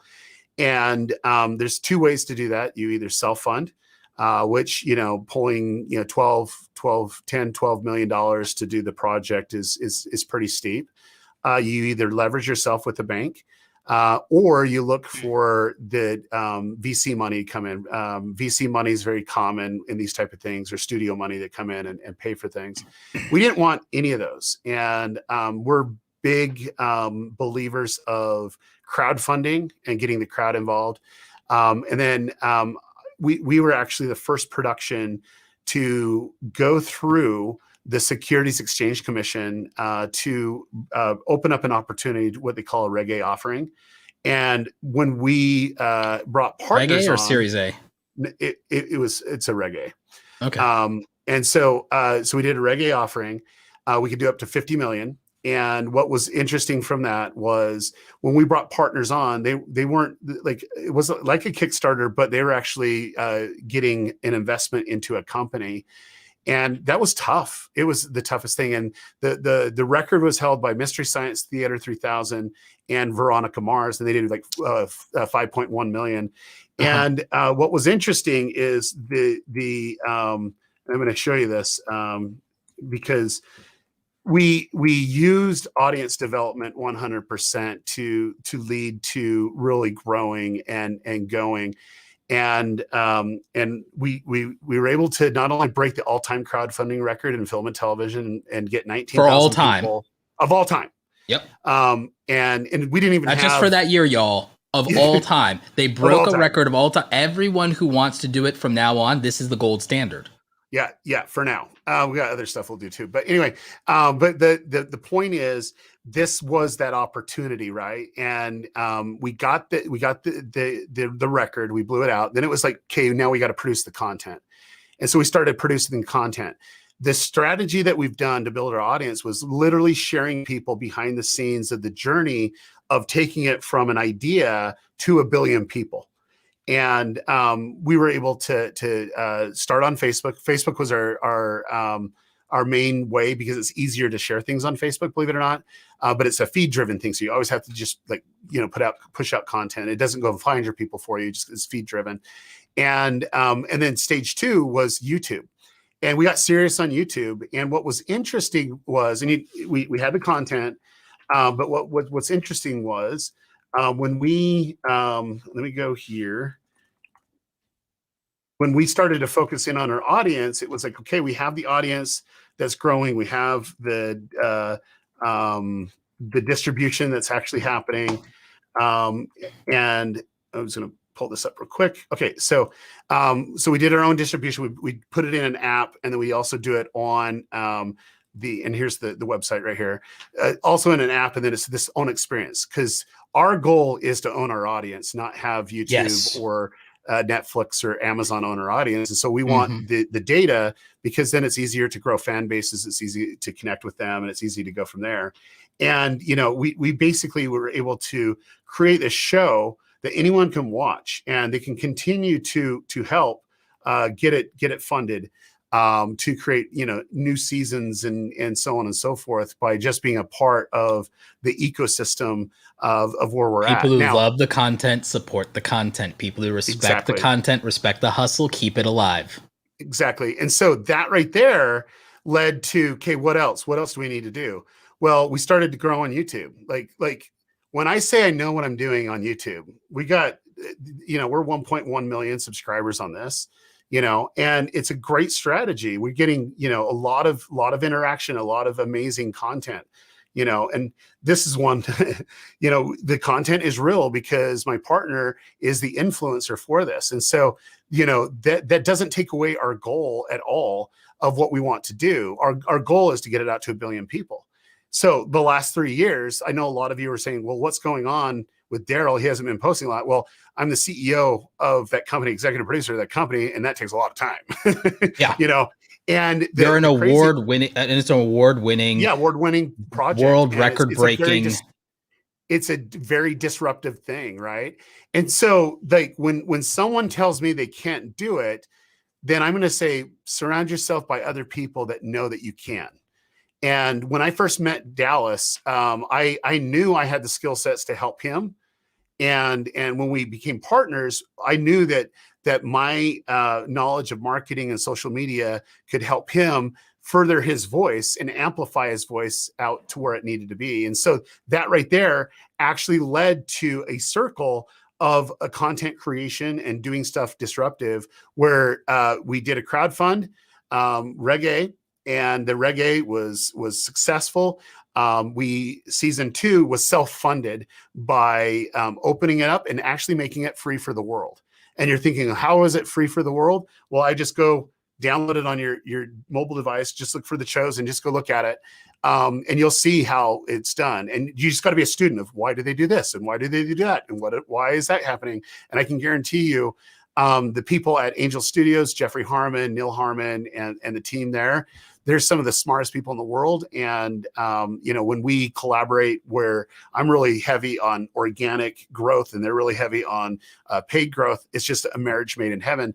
And my whole thing is getting this to 1 billion people is my drive. It's my why. So celebrating a million subscribers on YouTube is like, celebrating getting some award at some, whatever, is like, we just want it out there. We want to create content so that, 1 billion people can see an authentic Jesus the way that we have it done, and entertain them and really change perspective on, the life that they're living. And so that's a really big deal. And so for me, if I didn't actually have YouTube and audience development tactics and strategies, and if I didn't understand people, that project probably wouldn't have happened, because we needed everyone coming in with their gifts to contribute.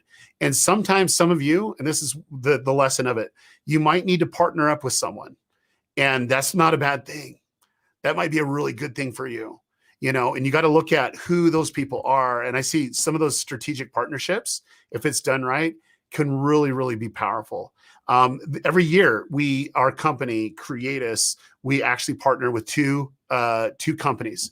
And when I say partner, it's not like we're making money off of YouTube. We actually buy into the company. We own a percentage of the company, or it's Equity.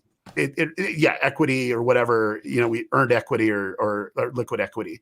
And what's amazing from it is seeing the transformations of those people in the gifts that God's given them, and then also the ability of their creation process, and then we're able to amplify them in a unique way. So don't be afraid to partner up to get where you want to be. Don't be afraid of it. Yeah, and don't be afraid of your big, audacious, ambitious goals. Just because other people are telling you can't because they haven't done it. I was told by everybody, Daryl, that you need to go back to a job. We know that you put up with nonsense over at that company. You need to go back into marketing or design or whatever. You're going to become unhireable if you stay out here and keep doing this freelancer shtick. You're like, oh, you're on YouTube now. That's not going to work out. What are you going to do if YouTube goes away? All the things. And now those same people at the family reunions and whenever, I go back they start magically creating YouTube channels. Is that what you're saying? they start magically like still asking, hey, is that still working out, or that's going, or hey, I see you're doing this now, or like whatever. Oh, is it like but it's one of those things, and I'm just saying that to say, and not as a brag or anything, I'm just telling you that I've been through the same things a lot of you are going through. Right now someone's telling you can't do it. Right now somebody is telling you how to live your life. Right now somebody is telling you that just because they've never done it and no one in the family's ever done it, or nobody in your inner circle has ever done it, that you can't do it. And what I would say to you is there's a great opportunity to surround yourself. Someone's probably asking, Daryl, it sounds great that you surround yourself with these wonderful people. Same thing for you, Roberto. How do I make that happen? Daryl, what changed my career? What changed my career as after I stayed in my like little quiet fortress of solitude for 3 years, up to 100,000 subscribers, with just like staying in my own lane, being quiet. I had almost like zero friends in this community. It was when I started reaching out and I started befriending people like you and Tim, and going to the events and going to the conferences and meeting other creators and talking to them and helping other people along the way and learning from each other. And then also giving without any expectation and not needing anything, and being the kind of person that can walk up to somebody 10 times bigger than me and actually find out that I can still create value for them and happily do it, even if I don't charge them a penny for it. It was being a part of something bigger than myself, the community, that changed the entire trajectory of my career, Daryl. And if people want to do that, volunteer, go to Vid Summit, go to People of Video, go to VidCon, volunteer. If it like, find a way, save up money, do what it takes to put yourself in a better environment or a different environment than you have right now. Build those authentic relationships, reach out to people, like have the guts to just walk up to somebody and say, hi, how are you? Just a quick question. What do you do and how do you do it? And see what happens. Go from there. And you know what? Maybe not in a year, maybe not in 2 years, but maybe in 5 to 10, you come back and you're telling us that your life is dramatically different. Yeah. So I honestly think that, there's a lot of challenges, and everybody has their own situational issues that you face. And it's just more about being connected to where you want to be, and then realizing there's people around you that can get you there. So a couple questions came in, and I'm going to just start hitting a few of these real quick. We'll rapid fire. Let me go. Man, there's been some great feedback in here, guys. Thank you so much for being so patient with us. And you guys are just... Shout out to Chevy Dude with the 500. Shout out to Tom Nash. Tom Nash is crushing it. Dude, Tom's doing a great job. Yeah. Is he on the stream? Oh, yeah. He's right here. Okay, yep. Cool. Yeah, I need to. Well, I can't even find where it was. It was there. I should have. There was a super chat. Rod Squad says, "You're right. Volunteering, driving thousands of viewers to publications got me on Forbes, Huffington Post, PBS, etc. Can donate 10 of your books so you can give away more signed copies." Oh, wow. All right. I don't even know how many donation drive. Did we only give out 3 so far? Maybe we need to do a rapid fire book giveaway because now Yeah, he just did 10 more books, and then we did how much did Chevy do? 25 books. 25 books. Okay. All right. So we got to give away some books real quick. So let's do that real quick. Yep. I'm gonna and even if you have a copy, I'm gonna sign it and send it to you. All you and need Daryl, if you need extra time, I've got it. I cleared the afternoon for you, and after we're done, I'm just going birding after we're done because I got that 200 to 600 millimeter lens now. Dude, that's awesome. Okay, so we'll do that. All right. So let's go ahead and do this. Okay, here's thank you, Rod. So generous of you. Okay, there you go. You got a copy of this. So you got to DM me on basically DM me on Twitter, put the time code on this, and I'll be able to send you a signed copy. And then, you'll have to put your address in there. I'm going to go ahead and send that address. So I love that one. And then this is the comment I was looking for. Aaron Ramirez, the best way to recognize patterns to read this book, the latter part of the book is really how to analyze. So you're going to get a copy of the book too. I'm going to answer that question a little bit later as well. So that's 2 books. Are you keeping track? Our tally is. I'm taking notes, by the way. I'm taking notes because I take notes whenever I'm on Daryl Leave stream, and then my tally right now is, I believe we've given away 6 books. 6 books. Okay, so we got a lot to go here. So why don't you pick one? Okay, that'd be good. Let's go ahead and give one to Colin Michael. Okay, and he has a question. Can I have your YouTube shower curtain from way back when? Oh dear, I don't even know if I have that. That's interesting. Yes, that was like 5 years ago or something, maybe 6 years ago. That's a long time viewer right there. That was a prop. I don't know where that. Yeah, that's a long time viewer from like way back in the day. Okay, so DM me, put the time code on it, and I'll look for it. I mean, if you want it, it's only been used once, so that'll be good. Yeah. Okay. Let's go ahead. All right.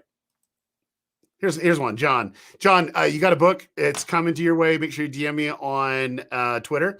Any tips on producing animated series on YouTube? I think animation can go a long ways. Both Roberto and I are fans of animation. We love the storytelling and the arcs of that type of content. I would say Roberto's like a super fan when it comes to anime. I'm not so much on the anime portion, but I'm learning. Don't hold it against me, Roberto. I won't. I'll just convert you. Yeah, but I've done a lot with animated series and stuff like that. So one channel I would actually look at is Meet Canon. They do animation the perfect way. Just as great content. I'll go ahead and show you their channel real quick. And maybe that's not your audience that you're going after, but it's pretty good. It's pretty memey in that regard. Memey, is that a word? I guess it is now. Or here's another one. Memalicious. Memalicious. But yeah, definitely they like to make fun of the communities and stuff like that. Here's Mr. Beast, I saved a human life challenge. But there's a lot of great ways to do it. The best way to engage with this, though, more than anything else, is really understand the essence of what you're trying to accomplish with the audience.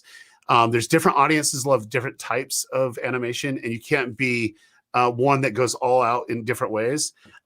There's a couple, ones that are there, like Odd Ones Out, and that group. They basically have a team of animators helping them out now, and they're growing super fast. James does a great job on it, but it's like at the end of the day, you got to find the genre and who it connects with, and then you have to be consistent with that. Yeah. And another good one is Andre Turbia. Yeah.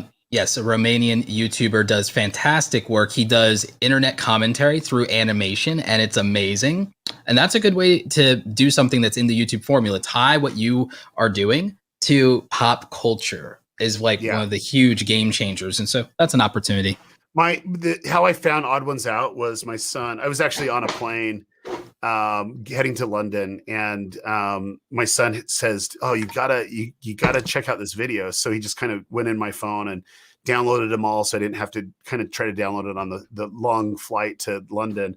And I was watching Subway that he put out, Odd One Out. Funniest thing that I've seen on YouTube for quite some time. And I just kind of binge watched it. And then I was doing something that you're not supposed to do on flights, which is stream video from YouTube. But I had to. So I binge watched it for a couple hours, and it was just fun. It was clever. And then I met him when he was in London. But great guy, smart. But he has a team. He has a team of people that are volunteering. He has a team of people that are paid.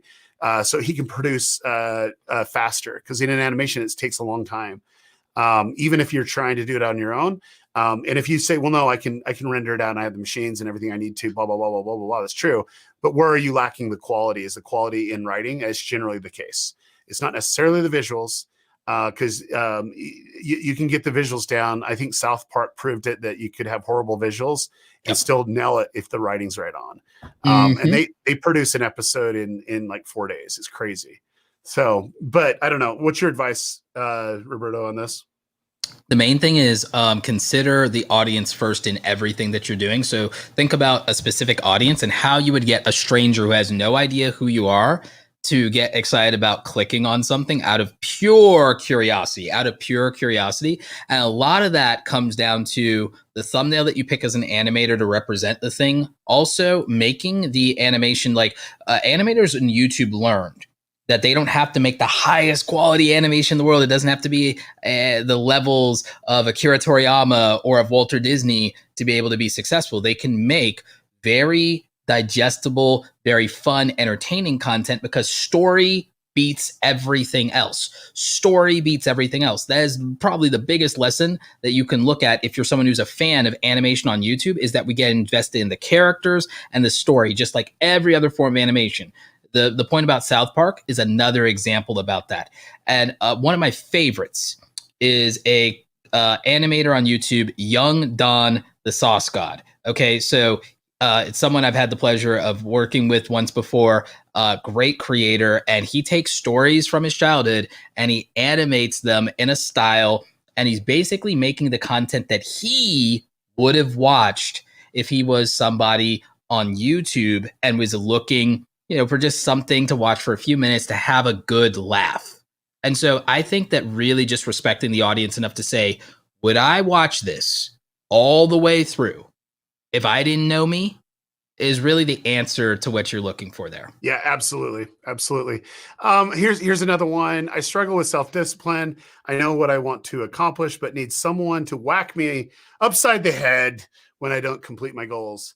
No, I do believe that that's really important to really analyze your goal. Just because you set a goal doesn't mean you're going to get there. You need a couple things. The first things is that you need to make sure the goal is SMART.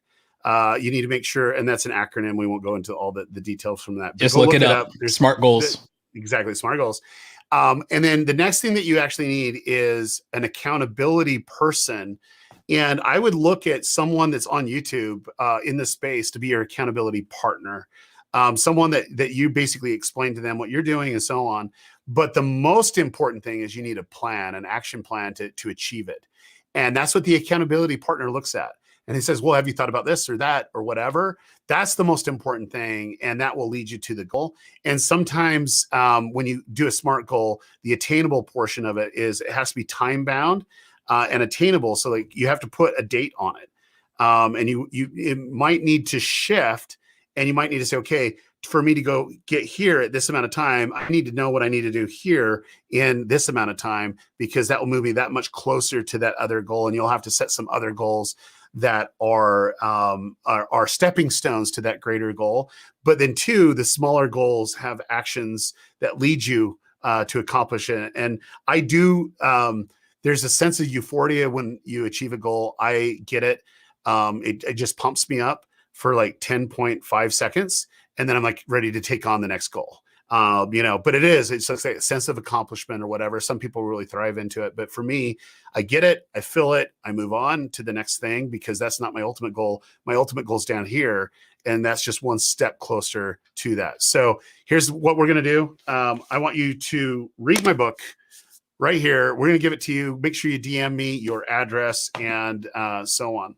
So, and your first discipline habit is once you get that book, Ted, is to read that book and dedicate 45 minutes every single day to reading that book. Because I'm going to tell you a little thing.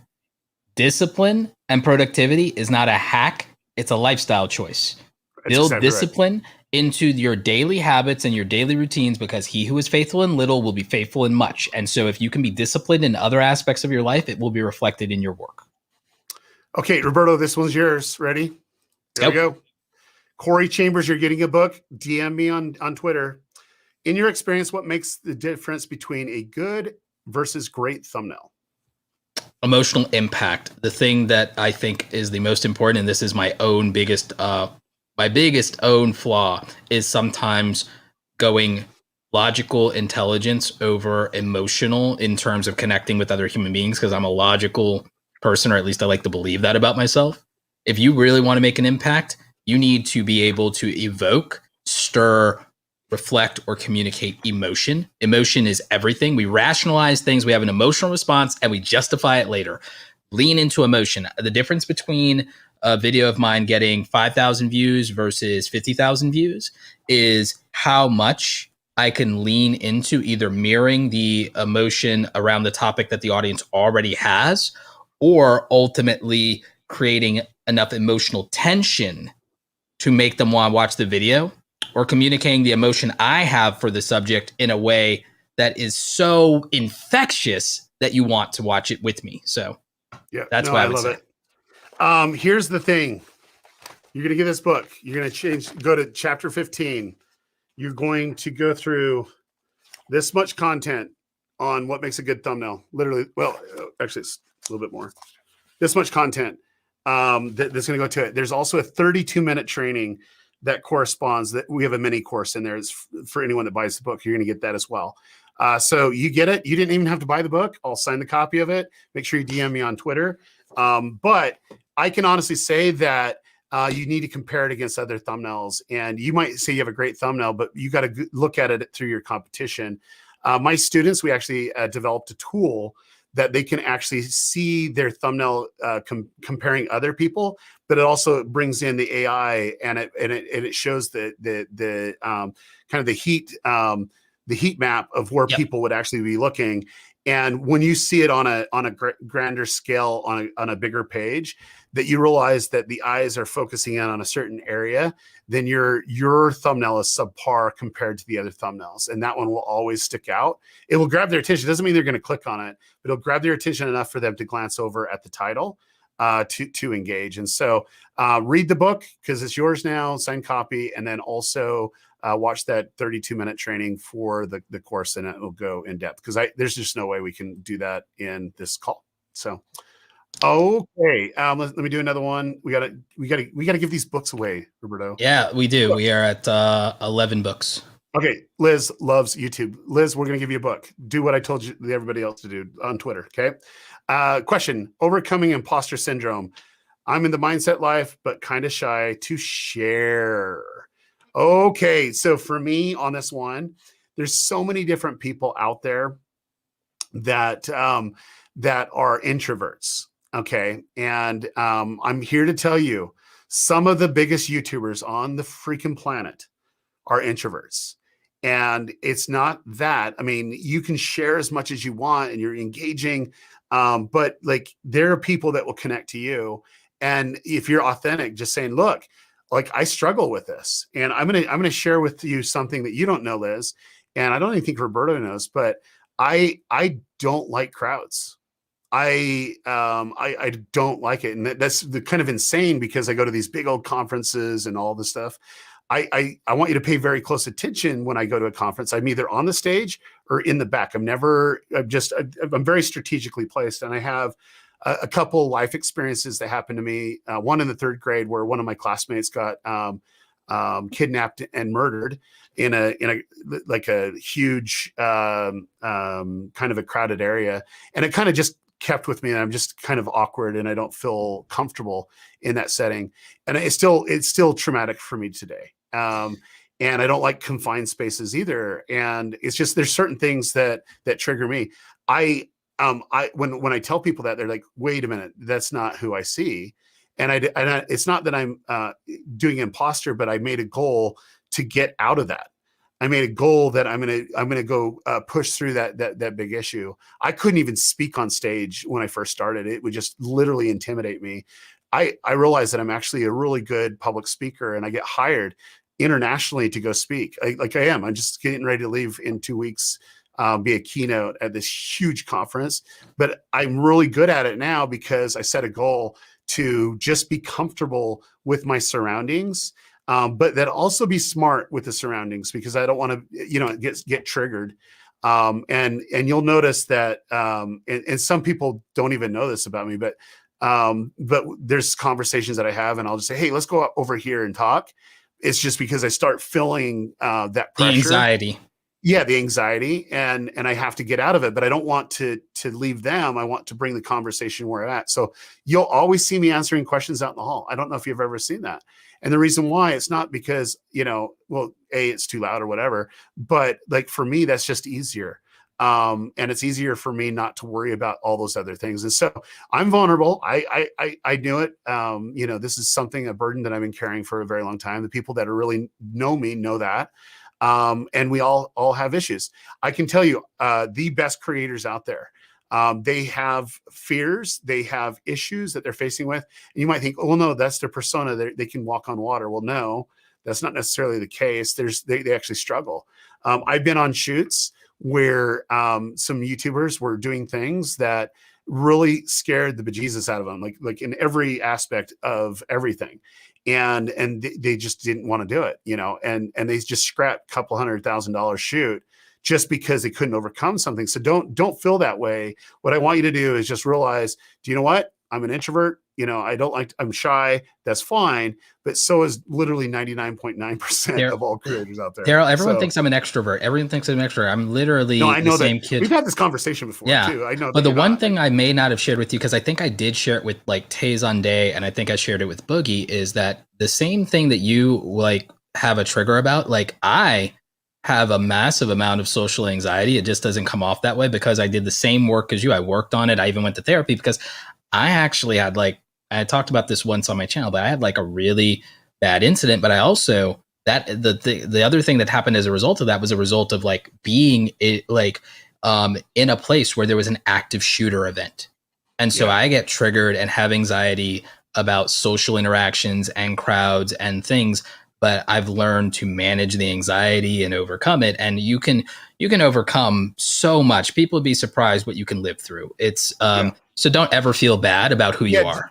Imposter syndrome, just get over it. Just be who you are, right? Okay, so the real though, tell us something about VidSummit 2021. Well, Roberto Blake will be speaking on stage at VidSummit 2021, and go ahead and DM me, and I'll get you a book too, by the way. But the cool thing about VidSummit is that it's happening in LA, the 28th through the 30th. We've worked on everything, COVID protocols. The state of California looks like it's opening up to 100% capacity in July, based on the conversations that we have. We are like this. If I was ever to say that there's a VidSummit to go to, it would be this year. And I know I say that every year, but the people that we have coming on stages is unbelievable. So we are starting to announce. We announced a few. We have the editor for Logan Paul coming. He's one of the smartest creators that I've seen. Yeah, Hayden's great. He's doing that. We had Patty Gallo come in. He's super smart on strategy, and the list goes on. And we'll have our favorites coming back. The Niman brothers will be back for sure. There's a few people I still need to contact to get them to come back. But we have Tim Schmoyer that's actually coming back to VidSummit. I'm really excited for Tim because we're really good friends. But that's happening right now. You can just go to vidsummit.com to get all the information from that. I'm going just for the hugs. No, it's going to be so great. And what's cool about it is there's a couple things that we really, really love about Vid Summit that's always there. But if you've never been to Vid Summit, these are the places that you can be surrounded by great people. And I want to share with you 3 years ago, 1, 2, 3, it would have been 4 years ago. I brought this, no, it'd been 3 years ago. I brought this YouTuber. He was in the audience and nobody knew who he was. He was just sitting there, no problem. And the next year he was the keynote on the stage. And now he's a part owner of VidSummit as Mr. Beast. And that's how fast things can happen on YouTube. And he's like, dude, he goes, where's this been my whole life? I've been waiting for a conference like this. I want to own it. I'm like, you can't buy me off. He's like, no, I want to own it. I'm like, no. And he twisted my arm. And so, for us now, he's a partner in this venture. And so he's keynoting for sure. But he's actually asked a lot of great content creators that are smart in data. One that we haven't announced yet publicly. It's getting ready this next week and you want to do it. But we actually have one of my favorite people of the world, John Ushai, who's been blowing up on Clubhouse. That's going to come and do this. He's actually the project manager at IGTV for Instagram. And he used to be over the products at YouTube where he became a friend. And so we have a lot of great creators, a lot of smart people that will be presenting. And my favorite presentations I can't wait for you to see are actual people that were struggling. They were struggling on YouTube. They came to Vid Summit. They found opportunity, they found friends, they found support, they found knowledge, and they applied it. One guy just crossed 1 million subscribers, and he's a student of mine. Another student of mine is crushing it, 7-figure stuff where they were struggling before. One student of mine that I'm probably the most excited about was doing YouTube and was stuck in a niche that she hated, and she was miserable. And I gave her an idea to break out, and now the excitement's there, and her channel is just blown up. Nice. And it's just so great to see that. So you're going to have a lot of actual case study that's in the book, but also case study of people that came to Vid Summit and realized, oh man, this is a great opportunity. So if you're interested, once again, Vid Summit 28th through the 30th, LA, same place. And also you probably want to get it now. We're pushing some of this stuff really hard, and we have to limit quantities. So we are capped at 1,500 people, and we've been selling this since 2019 because we did an in-person event, and there's people that have already bought, but it's starting to go quick. And as soon as Jimmy puts out his tweet, I would not be shocked if that's going to be filled up by the time that we announce everything. So that's kind of it, Summit. Thank you so much, and there we go. Boom. Okay, we got to get some books out, man. We got to do that. Yeah, we're at audiobook's not 13. Ready yet, guys. Sorry, we're still getting there. Had some health issues that kept me from doing the audiobook. Okay, so man, let's get a good question. We got to give a good question to. Okay, here we go. If you make your best video ever, will YouTube find the right viewer, even if it's the first video with no prior data? How could you do this? Okay, so Silicon Tech, you get a book. Make sure you DM me the time code on this, and we'll go from there. But yes, you can. YouTube, there's something about YouTube when you create a new channel, they do the freshness factor. They say, hey, new channel this air. Let's get it out to more people. It actually goes out to more people on that. Now, don't be dumb to say, oh, I have a channel that has 10 million subscribers and I'm going to start a new one because I can grow faster. That's not necessarily the case, okay? But you have an opportunity. Your number one traffic source should be through search. And I want to tell you why. Search is predictable. And it comes and goes, has trends and stuff like that. But look at that, because that actually has CTR data as well, okay? And I want you to focus in on that, and then I want you to focus on another video that will promote another one that would be through suggestion, okay? And so what's the best video for them to make? When you're doing it that way, and if you have a really, really, really high click-through rate, that it just engages someone, YouTube's going to test it on the homepage. And that first video, it has the possibility, and if it's higher than normal than the average of the genre or the type of video it is, it's going to serve it out. And if it serves it out to more people and it sees a positive result, it does that. I have a student that just started a channel. No artificial push. His subscriber base is well over 6 figures, and he only posted 2 videos. He has not pushed it any other way. It's just been found by YouTube. So yes, it can happen. So go ahead. I'm trying to, he might be a speaker at Vid Summit, but go ahead and send me a DM. But do you want to cover this one too? An anecdote. Well, there's two mega anecdotes in terms of massive viral creators. Janelle Iliana, aka Janelle, the van life girl, and Scotty from Strange Parts. Both of them had massive first video launches. Now, the difference is that nobody can really replicate that, because to be Janelle is a $30,000 upfront investment in buying a van and tricking it out and then being able to make that first video. So that's an issue. Scotty, same thing. He was able to go travel around China for 6 months and build an iPhone from scratch to launch his first video. The thing that they had in common is you could not know who they are at all, see that video on the homepage, and want to click on that video. And that is the magic of YouTube. I have a slightly more relatable anecdote than that. I started a copyright-free music channel. And what happened was there's a video that has 13,000 views on this channel that has like 1,000 subscribers. This video was not pushed out and promoted by me in any other artificial way. 13,000 views. It's responsible for 1,000 hours plus of watch time on the channel. And it's a 1 hour extended loop of one of the songs on the channel. So we have a like 4-minute song, and then we have this 4-hour loop of this particular song. And this particular video hit and found the right audience through YouTube, purely through YouTube and the algorithm. And it has 13,000 views. It has 10x the potential of the subscriber base, and it generated 1,000 hours of the 4,000 hours of watch time.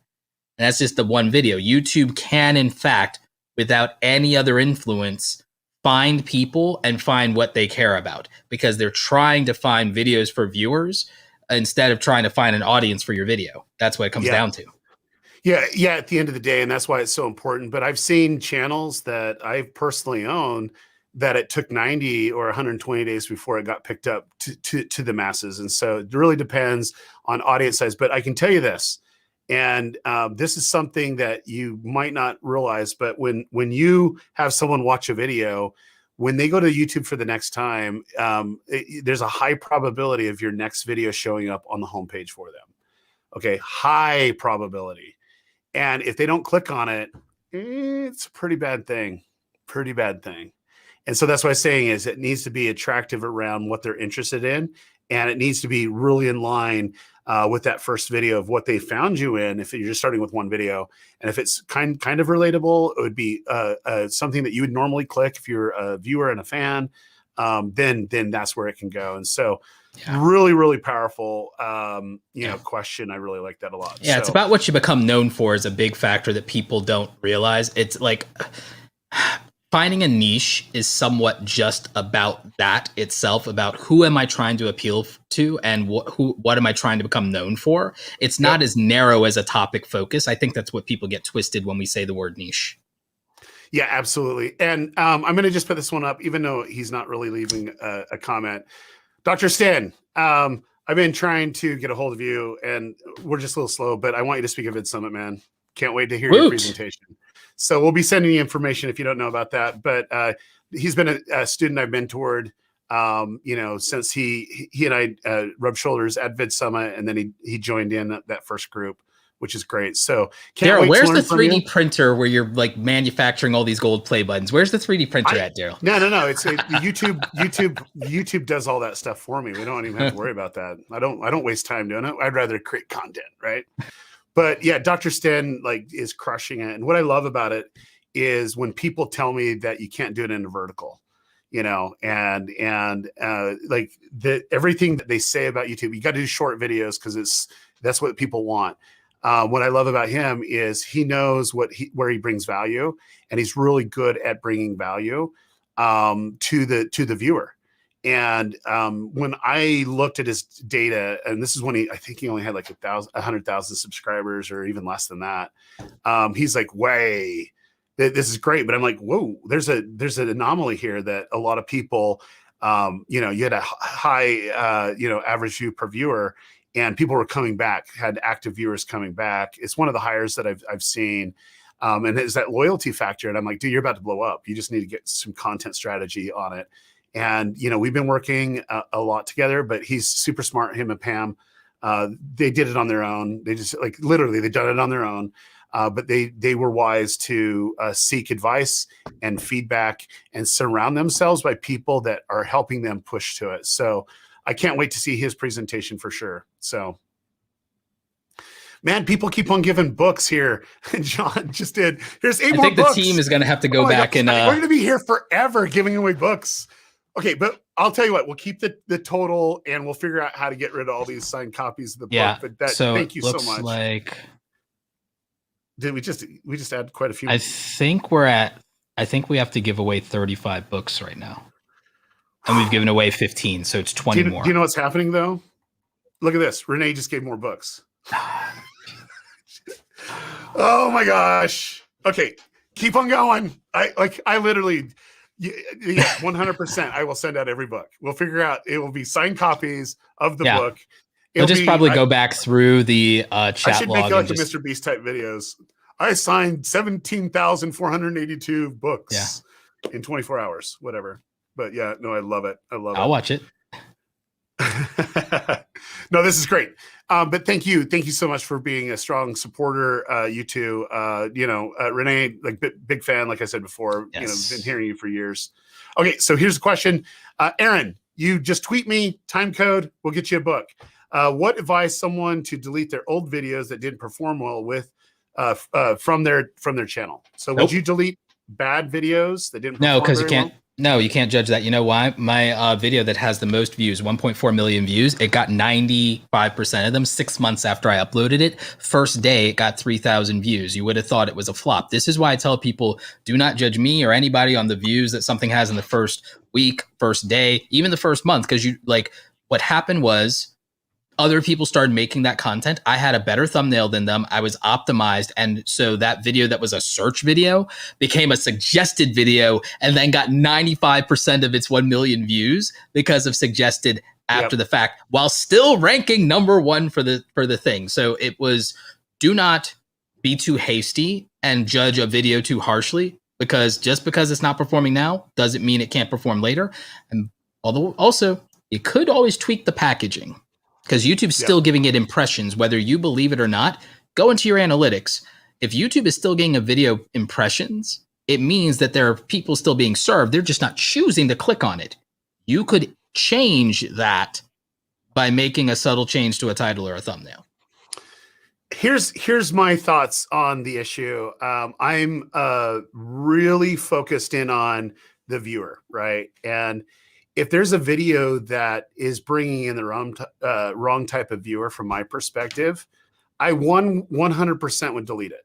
And I want to tell you why. And it's not necessarily like, I agree with 99% of what Roberto said, but if it's the wrong audience and it's suggesting other type of content, I'd 100% delete it. And I want the right type of viewer and not trying to give information and data back to YouTube on a particular type of content. Now you might think that's ridiculous because, some of these views bring in thousands of views every hour.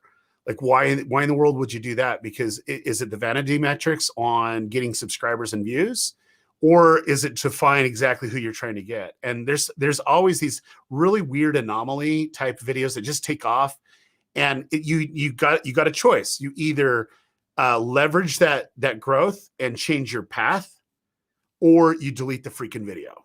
That's what I do. I prune all the time. You're right.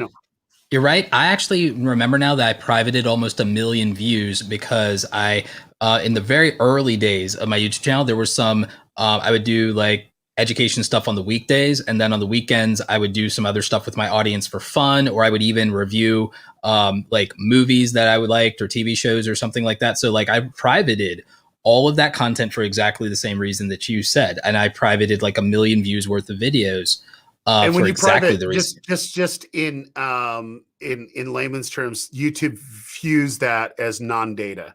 So it literally just takes away all the data that it goes into the channel itself, and it's like it's a delete. I Yep. just you can choose what to do with it, but for me and what I go after is like if there needs to be a dang good reason for why I do things, and that's one of the harshest things ever. I had people that just totally just like deleted every channel off their website. I'm like, or off the channel. I'm like, why in the world would you do that? Like, we're starting fresh. I'm like, no. You know, if the audience is similar, like, oh, they would like some of this other stuff, then you can do a small pivot. And you look at the library of Mr. Beast, he pivoted as he grew. So you just got to I'm building out case studies entirely around the phases of Mr. Beast's growth. It's like this fun rabbit hole. And I also, by the way, I export my Excel sheets every month, guys, just in case YouTube ever has a data era or it like loses data, which sometimes happens. That's pretty geeky, Roberto. No wonder why we love each other. Okay, so Carmen, you get a book for your birthday, and make sure that you say happy birthday, and I'll write happy birthday in your book as well. Time code this, DM me on Twitter. So that'd be great. Okay, so let's do another one. We got to rapid fire some of these. Let's do it. Okay, so let's go ahead. Melody, you get a book. So congratulations on that. DM me, time code it for sure. Man, coming in quick, you know. Our Lost has got a quick one. Did we already do him? No, it was about Reddit. We can rapid fire that. Okay. I guess I did the wrong question on Reddit. Oh no, this is the right one. Okay. Question: would you recommend sharing your search video on the right Reddit? Okay, so I've been on Reddit for 13 years, 12 years, and don't ever try to self-promote on Reddit. We will destroy you. We will come after your firstborn. We will literally take everything that you love and we will expose it. So don't self-promote. What I would do though is create your own subreddit and really go. That's completely acceptable if you're the owner of the subreddit and they know what they're getting themselves into. And then do look at subreddits and see what's trending and what's engaging with. Reddit is one of the most underutilized platforms. It's one of the secrets of my success is understanding what happens on the internet before the internet knows what's happening on the internet. That's what happens in Reddit. And then 2, don't discount Discord. Discord is the new Reddit from my perspective.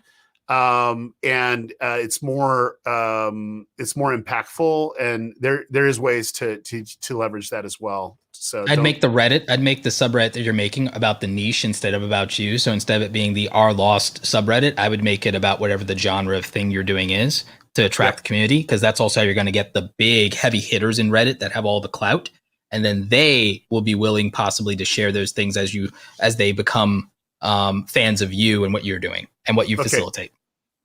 Okay, next one, Tom. This is very basic. What do you mean by DM and timestamp? So anyone that I'm giving a book, I need to know that it was them. And so on your video, you'll see a time code. Just I think it's like 2 hours, 7 minutes. That just gives me an idea that my team can go back and look and validate from there. And DM me would be going on to Twitter. And if you don't have a Twitter account, I recommend every YouTuber get one, because that's how you can connect with other YouTubers faster than secret weapon. Also, Instagram's another way to do it. DMs on that. Just send me a DM. It's opened up. I don't even have to follow you, but just make sure that you just say, "Hey, I got your. I was on your live stream book. Here's the time code." So you get a book now. There you go. Next one. Crazy about fly fishing, New Zealand, $5. What about Facebook sharing in relevant groups? You want to take that one?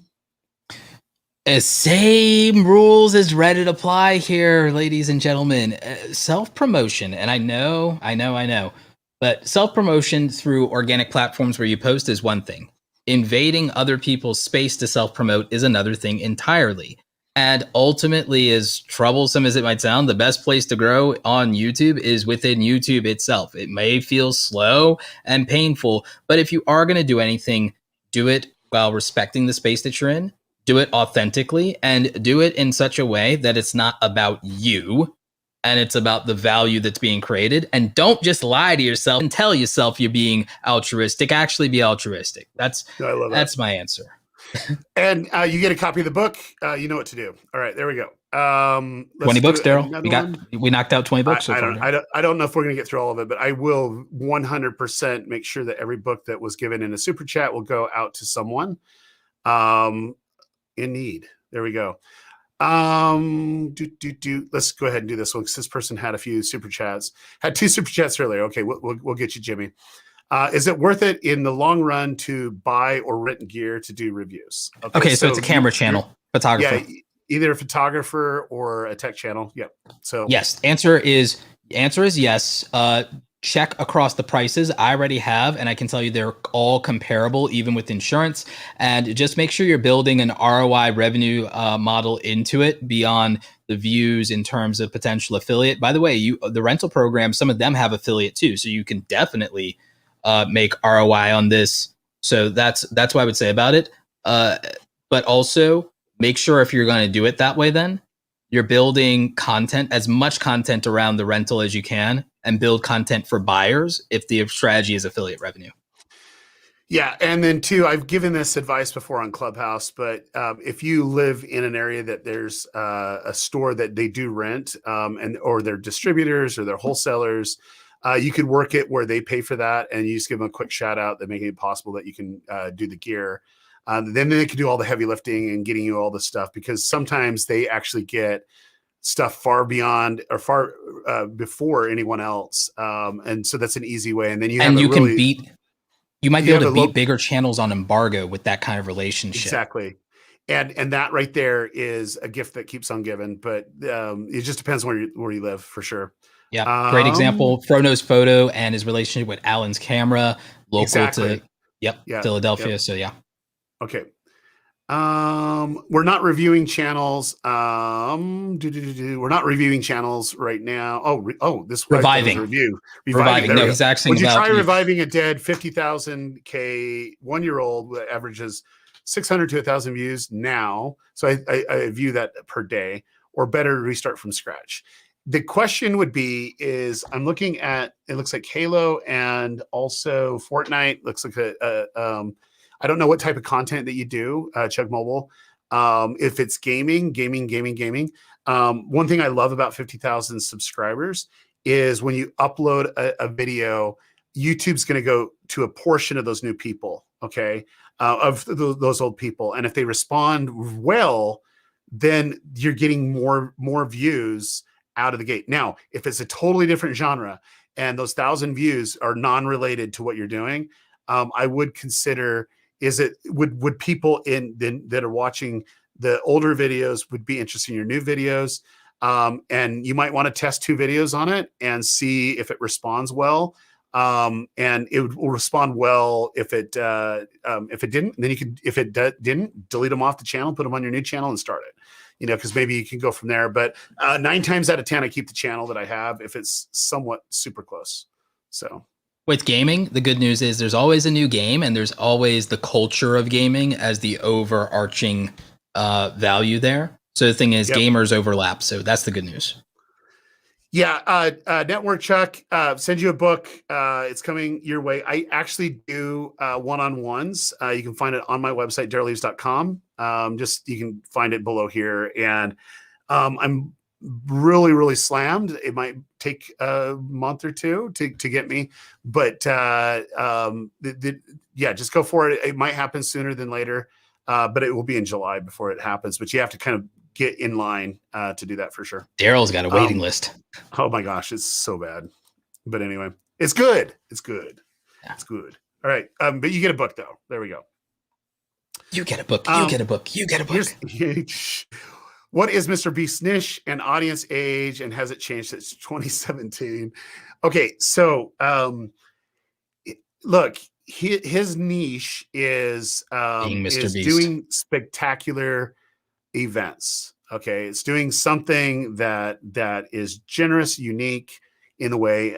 He's done a lot of giving away money and seeing reactional type of content. He like bought a car dealership and gave away cars for $1 or for $0 or anything like that. He started banks and just gave away money, but it's more of a spectacle type. Would you say it's fair to call it OTT, over the top?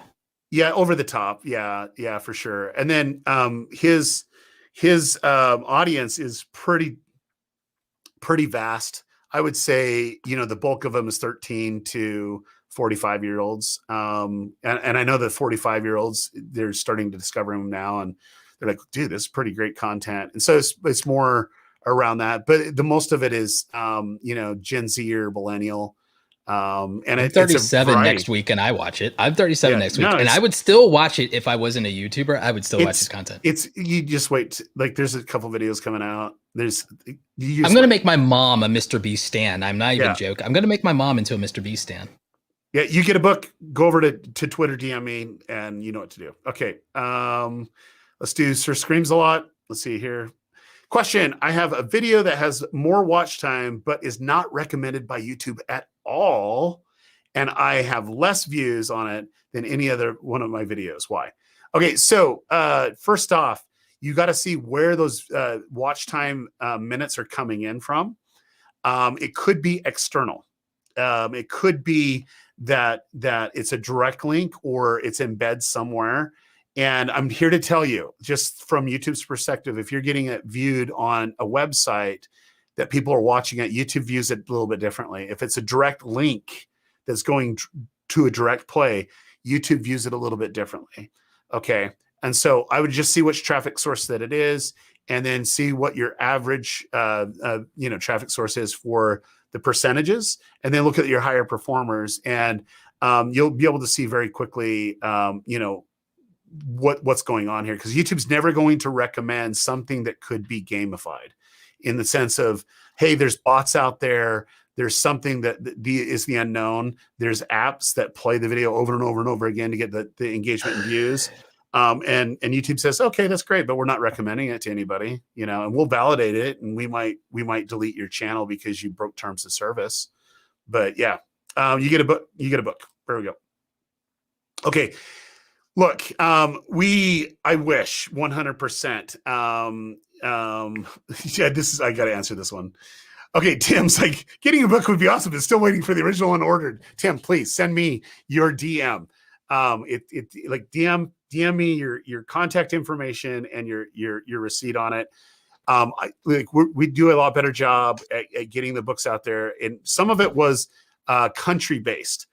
There's country-based restrictions that I was very unaware of, but all the books have been sent out. So if you haven't got it, please go to Twitter and just say, look, I haven't got it. We can go back and validate it. And then two, if you wouldn't mind, just in chat here or there, just tell me what country you're in.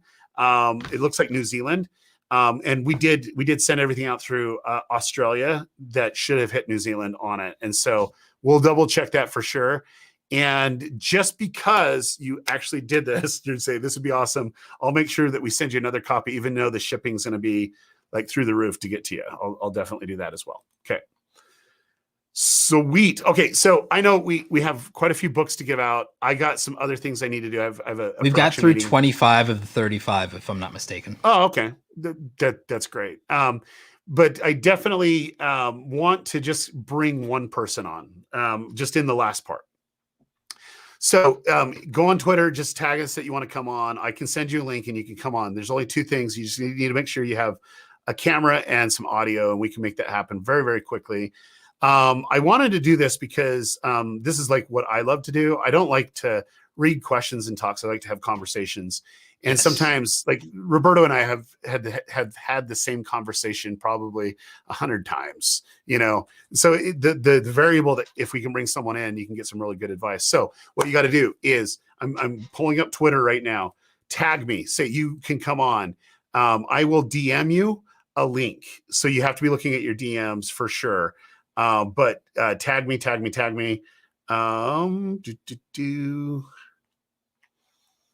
And we'll go from there. So it just takes a little bit of minute on this. Okay. Love that.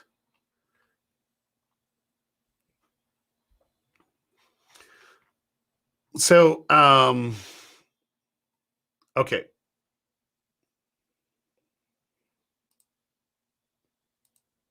Someone asked, and I'll just answer this question real quick because they said their super chat disappeared, but it was Robio question. Do you guys think it's a good idea to go back and tweak title and thumbnail of older videos? But because the content has great average view duration. So if you already have good average view duration, it means that the people who do click on the video enjoy it. So guess what? I would get more people to click on the video. That being said, if you have to choose between where you're going to put your time, I'd rather make a new video than tweak an old video if I think it's going to take a certain amount of time to do a thumbnail and fix a title. Best thing in the world is always just take the lessons learned, apply it to new content. But if you're killing time, you're up late, or you're, you have nothing going on, sure, update a title and thumbnail of a video that people already enjoy when they watch it and put them in a position so more people will click on it. Just don't clickbait them and lie, make it enticing. That's my honest answer. Love that. Okay, I'm almost okay. You almost there, Daryl? In the meantime, I'm just gonna hit up the chat while you're working on that, if you don't mind. If you can do that. Yeah, I will manage the chat. So Screams a Lot, we did actually answer your question. You just have to go back into the replay of this, and we answered that question, or rather, Daryl answered that question very expertly. Let's see here. Pinoy Planet says, Daryl, analytics show that I should leave the end part of a video off, but in the comments, I often see them asking me to make that part longer. What advice would you have? The comments are often the vocal minority. I mean, you asked Daryl, but I'll answer. The comments are great to listen to and to get some insight. Sometimes, though, they will represent the vocal minority of your audience. If it comes down to trusting the data of the entirety of a viewership versus the vocal minority in the comments, I trust the data. If the data is saying that I should do something a certain way, I will do that at a macro level, and I might try to find a way to cater to my most engaged, most vocal audience in some other meaningful way, but I'm largely going to lean on the data of the silent majority of the viewership. So that's what I would do. Blockfax asks, how do you think my shorts channel could transition to longer content? I would say make the longer content and just have the understanding and expectation that it will not perform one-to-one with the shorts content. It is a different algorithm, in the same way that me and Daryl know our live streams will not perform one-to-one with a regular video upload. And this is just me, Daryl might have a different answer, I look at shorts, uploaded videos, and live streams as different types of viewer experiences. So I do not have the same expectations of a YouTube short that I do of a regular video upload, especially if I've accustomed my audience, my core audience, to something. And I do not have the same expectations of a live stream. They're all different. Yep. I set different expectations. And often, even if it's the same subject matter, they are speaking to a different viewer psychology and a different level of someone's priorities and disposable time to kill. So that's my answer. Okay, I found someone. Wrong one. Whoops. I picked the wrong screen. Yeah, here we go. No, I'm sorry. Oh, here's Daryl's here's what Daryl really watches. No, I actually do watch him. He's pretty funny. Yeah, but for real though. But anyway, so Harris King, come on. I sent you a link in the DM. Cryptotainment. That's excellent branding. Cryptotainment. This will be good. This will be good. But don't worry. We might pull another person on. So keep on DMing me. We'll see if he can come on or not. He said that he will. So we'll see if he does. So keep on going with the questions, and I will keep on another one. I will keep on trucking. I will keep on truck. Let's see. How do I get my channel verified to make thumbnails? Well, you don't need to have your channel fully verified in order to do custom thumbnails. It has to be verified with a phone number. That's not the same thing as getting a check mark like on YouTube or on Twitter or anything like that. In order to verify your channel, you go into your advanced settings in your settings, and you give them the information that is required in order for you to verify, which typically is a phone number. They send you either a text message or a voice call. You verify by putting in the code that they give you, and then you're all set. So that is how you would do that. Once you do that, you're pretty much good to go. When you set up a basic YouTube channel, that will give you access. Believe it or not, when you have 0 subscribers, you get access to about 80 to 90% of all the features YouTube offers from day one. And all you have to do is verify with a legitimate phone number. So, okay, it looks like we have Harris on. So let's pull him up. Hey, man, how's it going, Harris? Hey, how you doing, guys? Thanks for having me on. Doing great. So you have Roberto Blake here, who I trust in so many different ways, and myself. We're here to help you with some issue that you're facing. And first off, just share with everyone what your channel's about real quick. Sure. So originally my channel was about making money online. So I'll do different making money online challenges, a bit like Be a Heza, if you know him. Love him. But with my own twist in it. But then I sort of evolved into doing the same sort of concept, but focused on crypto. And with that has come some challenges. And my main challenge at the moment is I've had like a decline of views. But with the analytics, you can see that my thumbnails are getting pretty good click rate. My average, I'm not sure if you guys are still there. Yeah, my average view duration is pretty good, but yeah, I'm just trying to understand what's starting to go down at the moment. Yeah. Look, first off, like these are really good thumbnails. I really like them a lot. I think they're very expressive in the sense of things that are going on. But let's kind of break it down real quick. Did you delete your old content? Whilst you're on the stream and you said that other things aren't relevant, you should private them. I did it there and then. So. There you go. So, hey, he took action immediately. I said analyze first, dang it.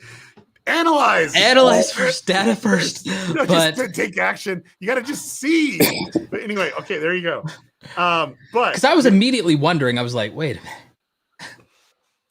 Okay, yeah, so we have that going on. So for me, I want to focus in on a couple things. So it looks like your thumbnail game is great, and I think you're understanding the industry a little bit. But what I want to do is kind of deep dive deeper, and I want to know what's going on in the world. So the reason why Tom Nash and Meet Kevin and even Stephen Graham has seen a lot of traffic as of late, right? Is because there's a lot of interest right now in getting outside the boomer mentality of waiting till you're 65 to retire, and also, doing it the 9-to-5 blue collar, type of way. And so people are opening their minds up to a new opportunity, which is extremely important. And that's what's happening right now is they're looking for that opportunity. And they see Robinhood and a few other ways that it's an easy way to start investing. And so that's kind of that mentality. And then you had this really crazy thing where Wall Street Bets Discord was taking on Wall Street. Okay. And that brought a lot of news. There was a lot of craziness where a lot of people made a ton of money in AMC, and then they lost money in GameStop or whatever. But it's just like all the stuff that's going on.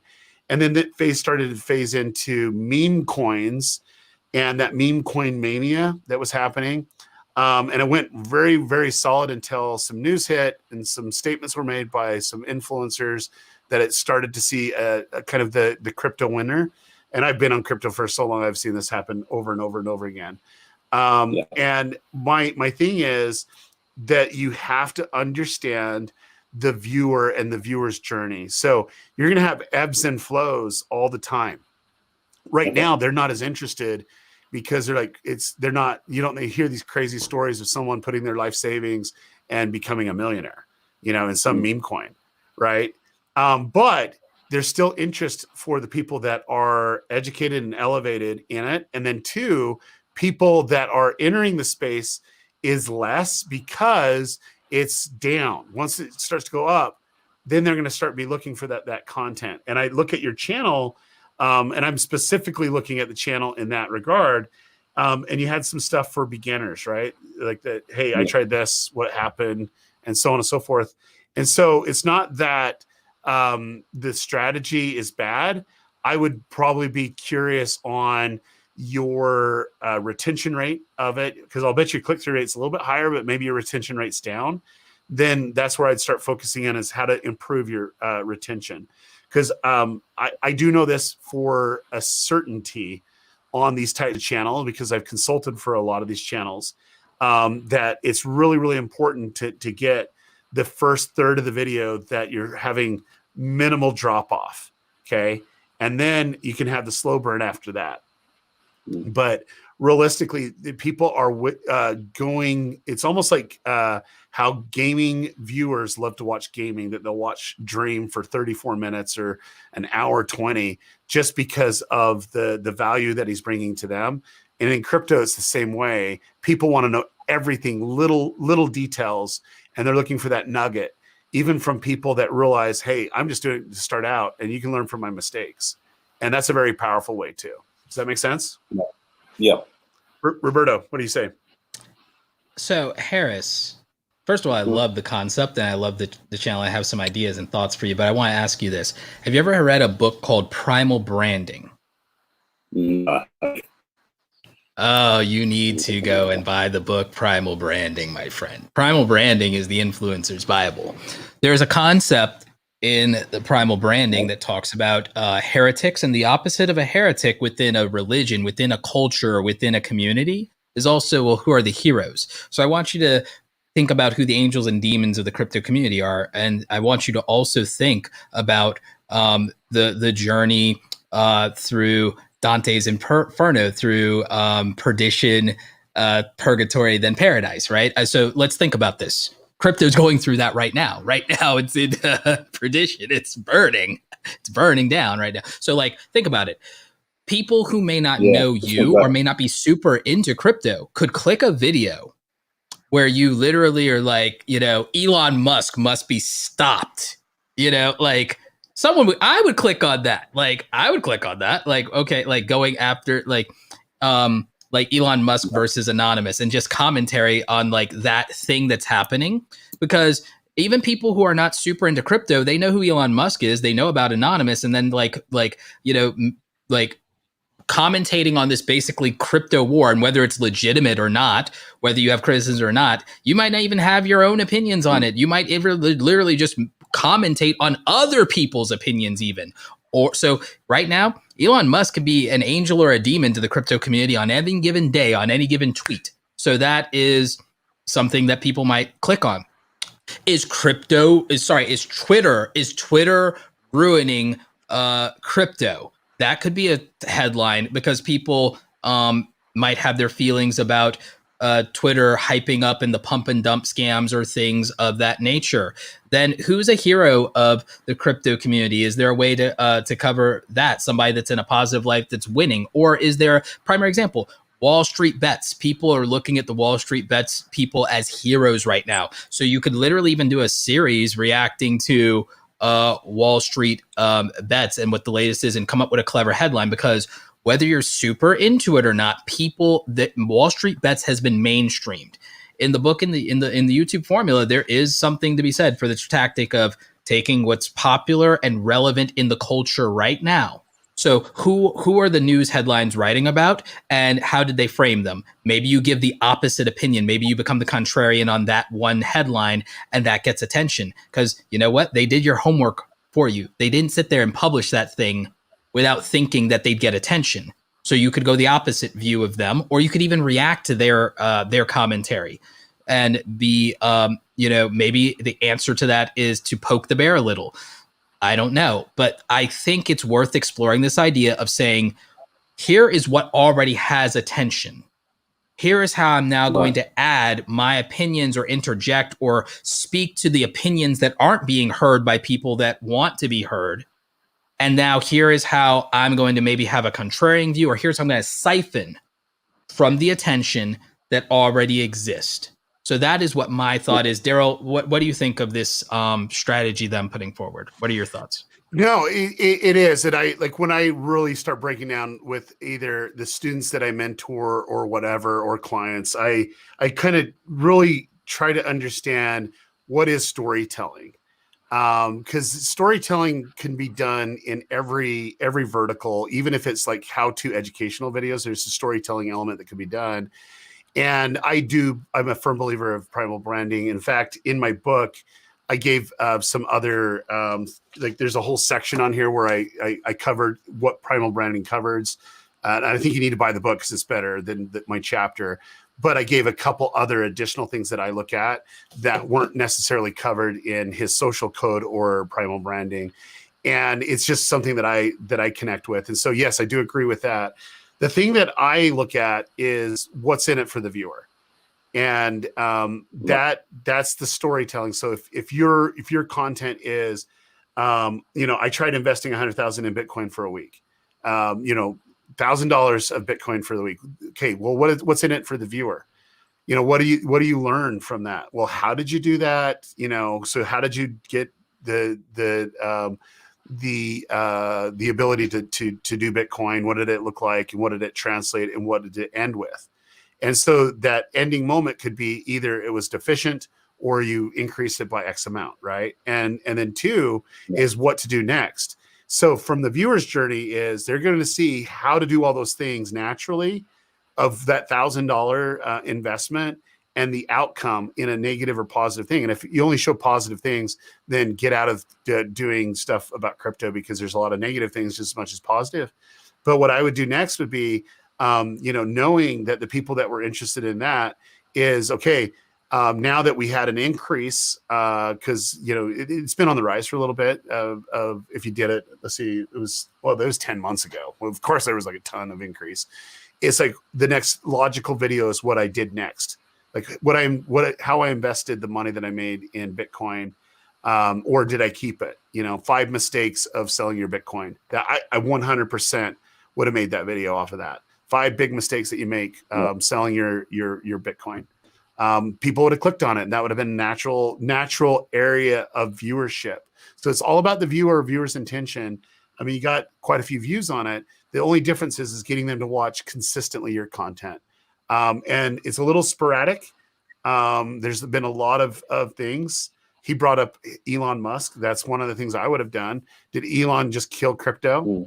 I look at how does crypto impact the world on energy? Like, he made some very bold statements. Oh, did blah blah blah lie?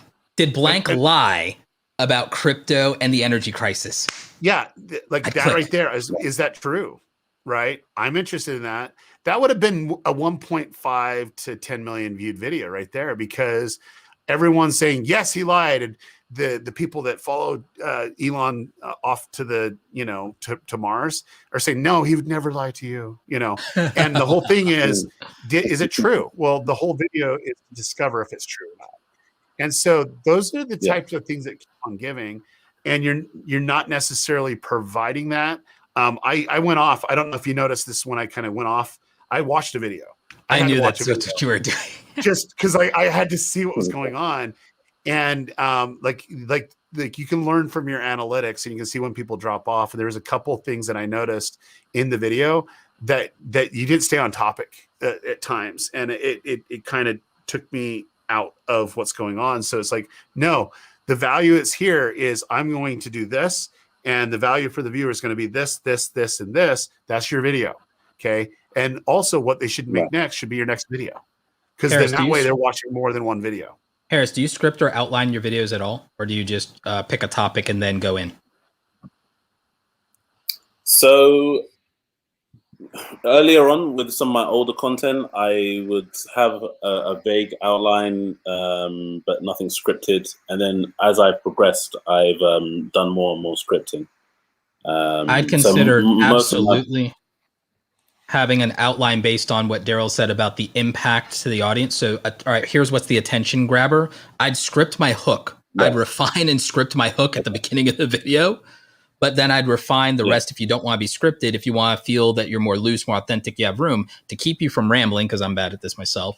You use a strict outline, and the outline has to do with the value that the viewer gets out of it. So again, I like to go attention and impact, and I want to thread those. I want to say something that grabs your attention, that makes you invested, and then I want to deliver on something that will make an impact for you, that you will not forget, and that will be meaningful. And again, I think you can do that whether it's entertainment or education. You're doing both.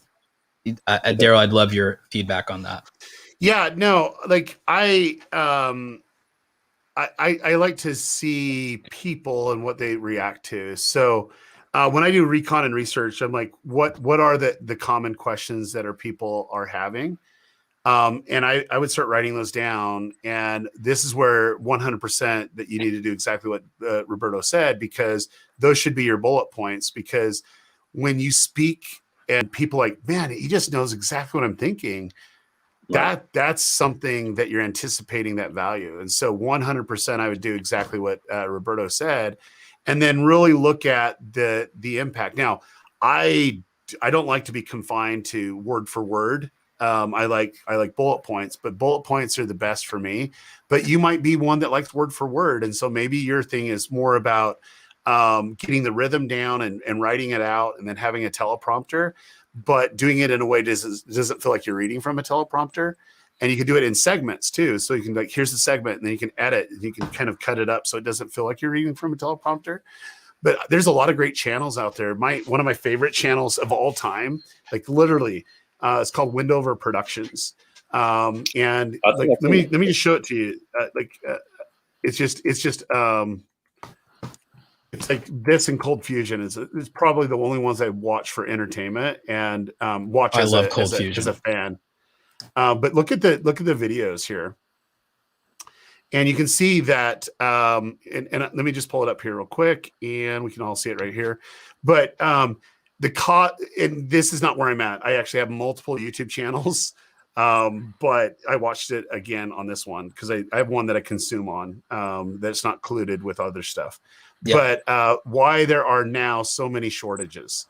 It's not COVID. Like, I'm clicking on this, like this is a freaking good one. It's a 19-minute video, and the whole thing about it is it's very, very informative.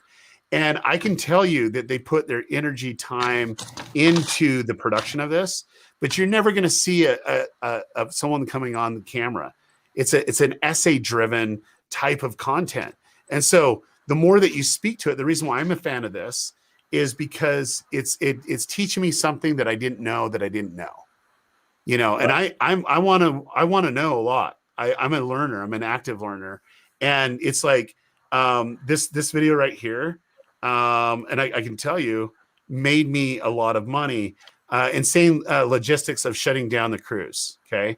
So I went and put money on stocks in Norwegian and Carnival, and I've seen it completely increase, and it was because of this freaking video. And you probably did it right after the Buffett sell-off, which was the perfect time. It was like perfect timing. And this one right here, seriously, I went in and I says, I want to know as an investor, this gets you in my head a little bit. I want to know as an investor which vaccine I should buy. I'm all looking at this. You had different verticals, and Trump, love him or hate him, he gave all different companies a lot of money to start on vaccine processes, right? And it was going through. I didn't buy the stock until I had enough information to do it. I chose Pfizer, and I bought the subsidiary Pfizer gang that right out of the game, and it went up from, it was like $64, and they're at $230, $240 now. Like, it's made me a ton of money. I bought and held. Let me see. I got to see where it's at because I'm still making a ton on it. Yeah, it's 240. And it's a gift that keeps on giving. And that's why I love this channel, is because I'm more informed. And then I look at some other data, and then I'm able to go from there. But you can see over and over again. Just imagine this. Just imagine this. The pandemic. it impacted the world. Go look at the stock of Zoom, not Zoom.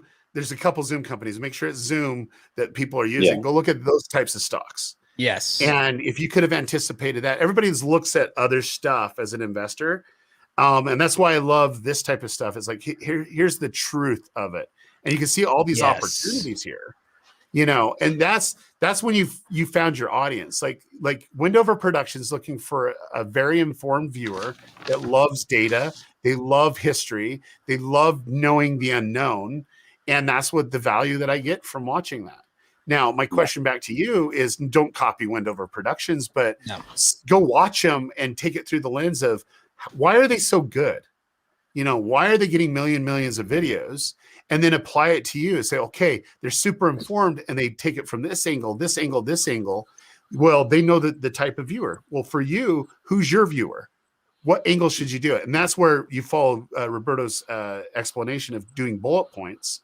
Okay. And when you do the bullet points, it's like really deep doing your research to speaking to that individual. You're probably thinking this, and this is why you need to do X, Y, and Z. Can I lean into something you said, Daryl, and simplify it? I'll simplify it to this phrase: culture always wins. So instead of just looking at the niche that you're in and looking at what other people are doing, or even looking at Wendover Productions, think culture. What is the culture of the crypto space? And is there a subculture that you speak to with your content? And see, that is where I think the win and the opportunity is, because then it tells you whether the framing of Elon is Halo, oh, he's the savior, or is it horns, he's the devil. It tells you your story. Culture tells you your story. Storytelling is always about our values and what we want to see reflected in the world, and who and what we want to see triumph. How we perceive things. Like something Daryl said earlier really speaks to me. The fact that the boomer mentality is gone with a lot of people. They're over it. They don't want to do what their parents and grandparents did. They don't want to grind at a company for 35 years. They don't want to chase the illusion of a pension. Lean into that culture. So what are the narratives of that? Where are the narratives of that is like, I don't want to make money slow. Fine, if that's the culture, if that's the community, and if you can speak to that authentically and give people real value, never lie, then that's the answer. The answer is to tell the truth about that. The truth about the story, the success stories of the culture. So who's a success story of the culture? Go ahead and tell the story in your own way of the meme coin millionaires, or the people who held for as long as possible. Or also the failures. Show people who, diamond hands broke them. Like tell the truth, but authentically show and paint. Here is the cautionary tale. Here are the cautionary tales of our community. Here's somebody who missed the boat and has regret, and let that be a lesson to all of us. Here's somebody who did it exactly the right way, and let that be a lesson to us. Think about the tragedies and triumphs of the culture and the community, and then be that ultimate storyteller that really brings it home to people and makes it meaningful to them, or brings or ushers them into the community as, here's a masterclass on what to do and what not to do, as illustrated through this person's example versus this person's example. Here is what you need to be looking at now. Here's what right now we should all be afraid of, and everything like that. I would make a video and everything like that. It's like the great crypto sell-off. Why is everybody ditching Bitcoin? That'd be one. I gotta interject something. So sure. Roberto is actually your audience. I am actually your audience. He said words that have no meaning to people. Diamond hands have no meaning to people that are not in this space, right? And there's certain words that were used that are there. You got to use those words. You got to use the memes. You got to use the examples. You got to use that, because that's what connects. And so, like, you have a lot of opportunity. Crypto is not going anywhere. Like, in the sense of it's going to be pushed off to the side and never exist. It is the future, right? It's going to the moon. And it's literally it's going to the moon. But I think that the aspects of it is, can you anticipate what people want, and can you provide value? And I'm here to tell you, when you take it from a beginner's perspective, you're going to be stuck. What you want to be is the people know that they need to take action, and you've got to be able to give them good advice, not as a financial advisor, but it's just like sensible advice, like literally diversify. I have a son that the moment that he turned 18, he got a Ameritrade account, and he got a Coinbase account, he got a crypto.com account, and he got well, anyways, it went through the whole thing. But my thing is, he's made a lot of money off of Wall Street bets and all the other stuff. And I told him, I says, you need to diversify and not do the meme coins. He's like, Dad, I know what I'm doing, man. And I love my son. And sure enough, when all that hit, he's like, oh, he's like, Dad was right. He's like, whatever. Like, that's why you want to diversify. You want to go from there. He goes, yeah, I'm listening to you now, man. But Father does know best. my point is I've already gone through it, right? And so many people that are go through it. So if this is your first experience, then it's like, I'm going to experience it so you don't have to have the same pain that I'm going through. That's maybe the right type of impact. Or if you have a little bit of experience in the space, then that's when you're going to be patient. Now, my son's super smart, and he was actually bought into some stocks. He did diversify, but he was just a little heavy in the speculation side. Over leveraged. You go over leverage in a side, that's where it's at. But he learned that lesson early. He didn't really lose any money because it was basically accrued money that they did for some smart things, but it didn't impact the money that he invested and then pulled out, because his first initial investment he was able to pull out, which is good. So he's going off of speculative stuff. But I would say 100%, if it was me, it's like really identifying your viewer, where you're going to bring value, be a part of these Discord groups, subreddits that they have these active discussions, and see what they say, but also listen to the words that they use and use those words in your videos. That's the easiest way to connect, because once you understand the term going to the moon, you understand what that is, you understand what diamond hands is, but there's other things that are being said that they're going to say, oh no, he's one of us. Exactly. And when you're one of them, or I have to say it, one of us, because all three of us are there, right? Then it's like, okay, you're making videos for your peers, and then also you're leveling up the people that are starting to discover it to become one of us. Does that make sense?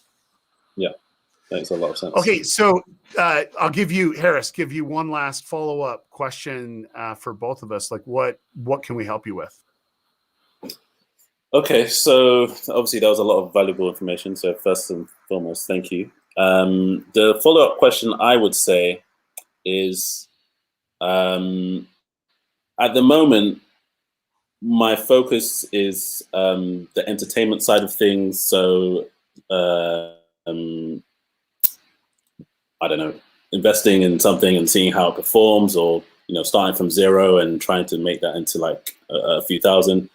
Obviously, some of the suggestions that you put forward are more so on the education side, and not that that's a problem, but I'm wondering, can those two types of content exist, or should I just focus on one? Make it entertain. If you're going to be entertaining, like you can simultaneously educate people and create value, and you can simultaneously also be entertaining, and you're in a space that already has married that. Crypto is a utility. But then there are things like Doge that don't actually even have utility, that are an investment that people made fun. Even covering that itself provides both opportunities to educate people and wildly entertain them, because it's literally a meme. It is quite literally a meme, but there's so much in terms of lessons to be learned from what's happened in the wake of that meme coin. So I think it's not like you can't do both. Best example, our good friend Devin Stone, the legal eagle himself. Yep. Okay. So I think it's something that can be done. And more recently, Emily D. Baker, same thing, another lawyer. Yeah. So Harris, look, at the end of the day, it's like bring value, and some of the value is finding the ridiculousness in the content, right? That can be entertaining, people's thoughts. Like there's some comments right here. I 100% think that like the Wall Street bets people would make fun of. That's just happening right now in chat right now. Like I know that audience really well, and they would literally just say they would laugh out of this. just because they're trying to figure out some of the stuff that's there. So that's what I'm saying is if you're integrated into the community, you can already naturally see what people are saying. So if it's an entertainment, it would be, look, my wife did not want me to invest in X, Y, and Z, and I did it anyway. And now she loves me because, you know, I quit my job, you know, whatever it is, you can go into it, but you can start seeing that they're able to connect with you and they're able to see the opportunity too, because of the things that they say, the way that people view them. When I bought my first Bitcoin, people thought I was ridiculous. When I went all in on Ethereum, like you have no idea like how much Ether I have, like the Ethereum. It's like, when you see that, you're like, why do you do that? I truly do believe that. There's other coins I truly do believe in, and I'm putting a ton of money into it. And they're like, why are you doing that? And for me, there is a purpose. And people have said, I have a kind of a group of, we do like these masterminds. And I says, I'm literally selling off all my Bitcoin and I'm selling off all my Ether right now. And I'm done, you know, and they're like, why, when the heck are you doing it? I says, I see the wave coming. And I sold it all off. It dropped literally in half. And then guess what I did? I bought. Because I've been through this trend before. Not financial advice. Analytical thing. Think of this. If there's ever an analytical thing that I can see coming as trends, right? And I literally told my friends, sell all your Doge before you know, Elon goes on Saturday Night Live. And in fact, you might want to sell a few other type of crypto, right? And sure enough, they says, no, we're going to hold it diamond hands forever. And I says, yeah, you can diamond hand approach all you want, but I'm going to increase my portfolio by 30%. And I did increase my portfolio by 30% because I've seen this happen before. I've seen this is not financial advice. This is for entertainment purposes only. Yes, exactly what Roberto said. But yes, that's the whole thing is when you can start to anticipate people and trends and data. And there'll be these left ball things that just come out of nowhere, but you can see rumblings happening and you can see, oh, this has the possibility to be this X, Y, or Z. Right. And that's the whole game. And that's the whole community. And that's what you need to be a part of. And so that's what I would share if it was me. And it's just your thought process of just being a new investor. Here's the video I would make if I were you, Harris, right now. I'm not telling you have to make this video, but here's the video I would make personally. Because of you're trying to do the challenge stuff like Beheza, but also you want to benefit in the same way that I see Andre Geek and Graham Stephan on the crypto wave, and they always find these really interesting waves and they ride the hell out of it. It's great, and it's why they get views. So here's what I would personally do right now that I don't see being done. Here's the video I would literally go out and make probably tomorrow. Maybe not tomorrow, maybe Monday, whatever. But I would make this video. This is just me. This is just what I would do.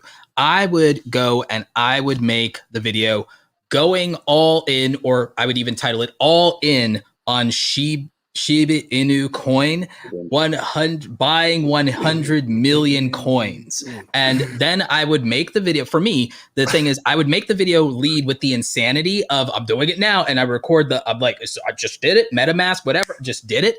100 million coins. Boom. Got it. And then I would again do a breakdown of why am I buying what is called a crap coin.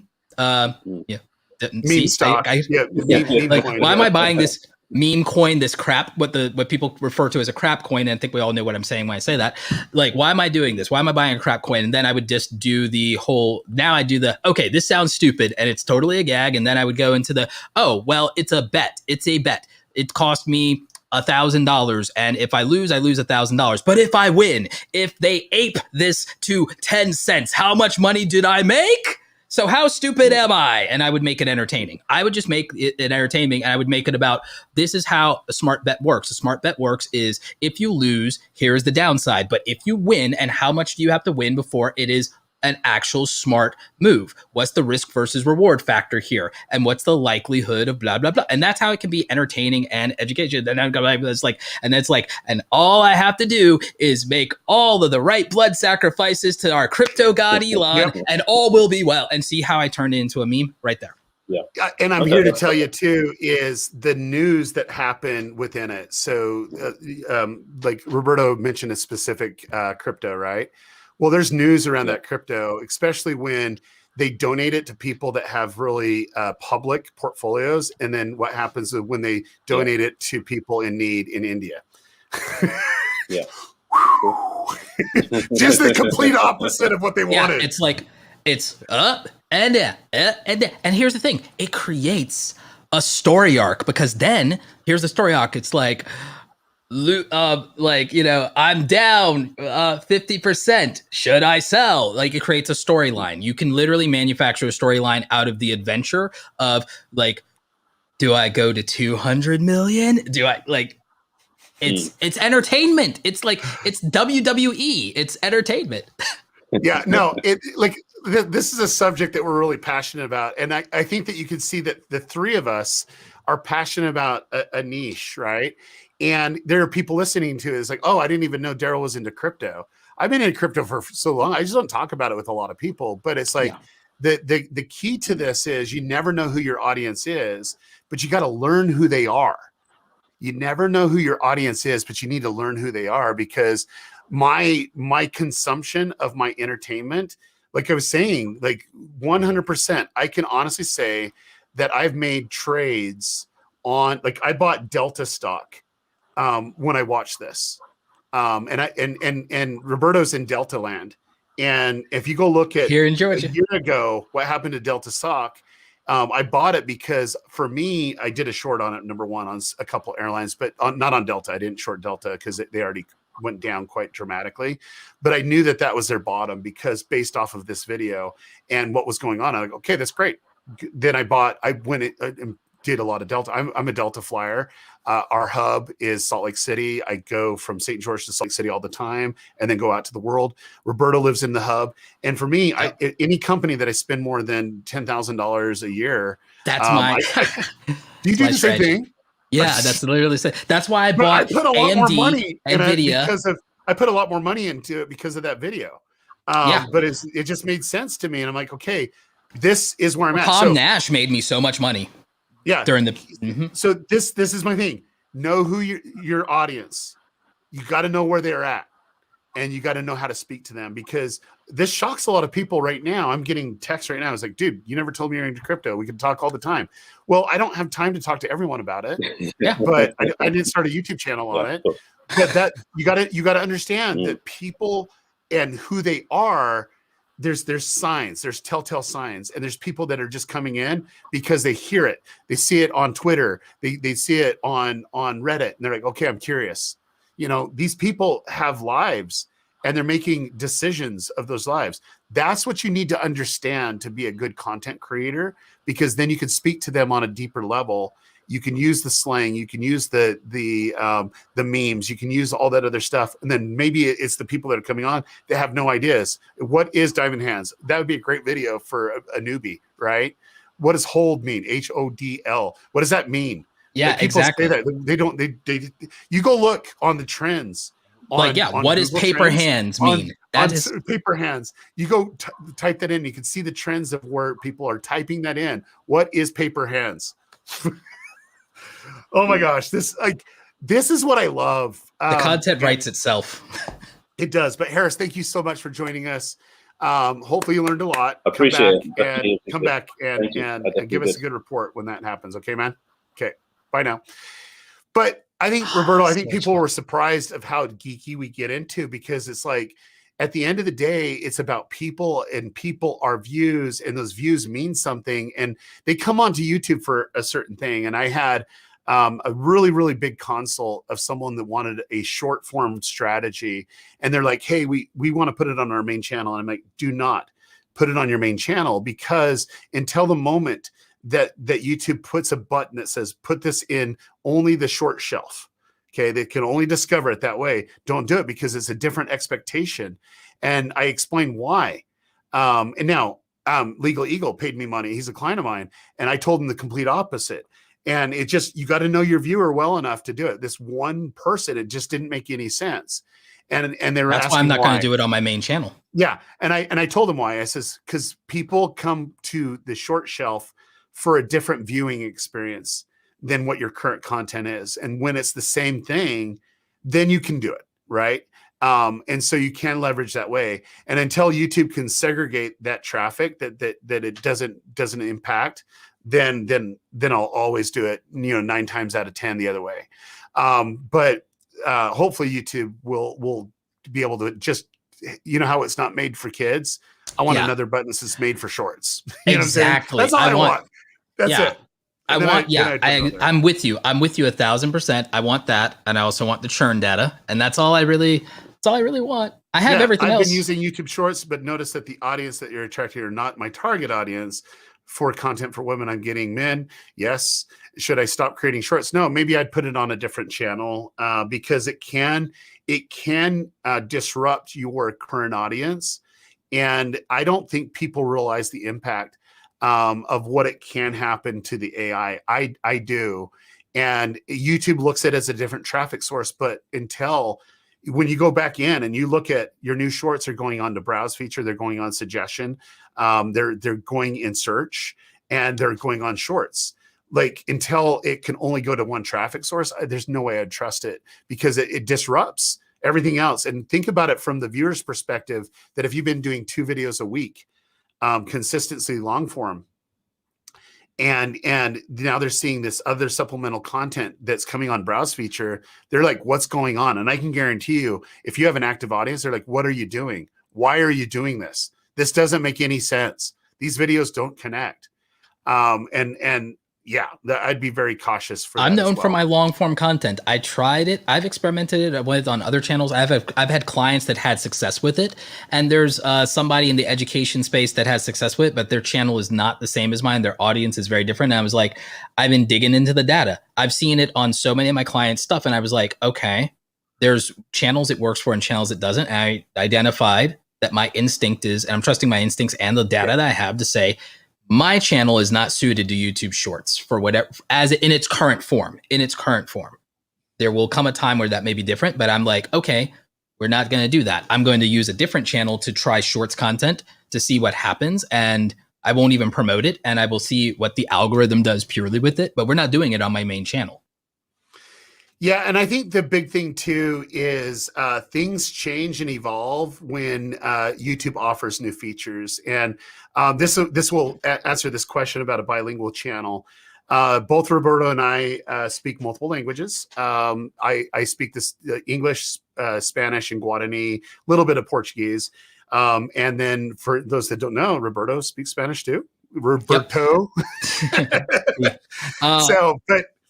But I want to kind of explain it from this perspective. I'm also learning conversational Japanese. People don't know that because I'm a total nerd. Talk about that for sure. But I do want to explain this for sure. Okay, this to go from here. There's a new feature that YouTube is testing out right now. It may never see the light of day in the sense of outside the beta. That's what happens in beta, right? There are creators that are getting it where they can actually change out the audio track and have a dubbed audio track on their main content. I have been asking for this feature for literally 10 years.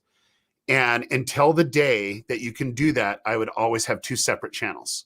You do not ever want to change the audience because the people that are connecting with you in a language that could be in the US, but they could be in Argentina, or they could be in Paraguay, they could be in Peru or Colombia.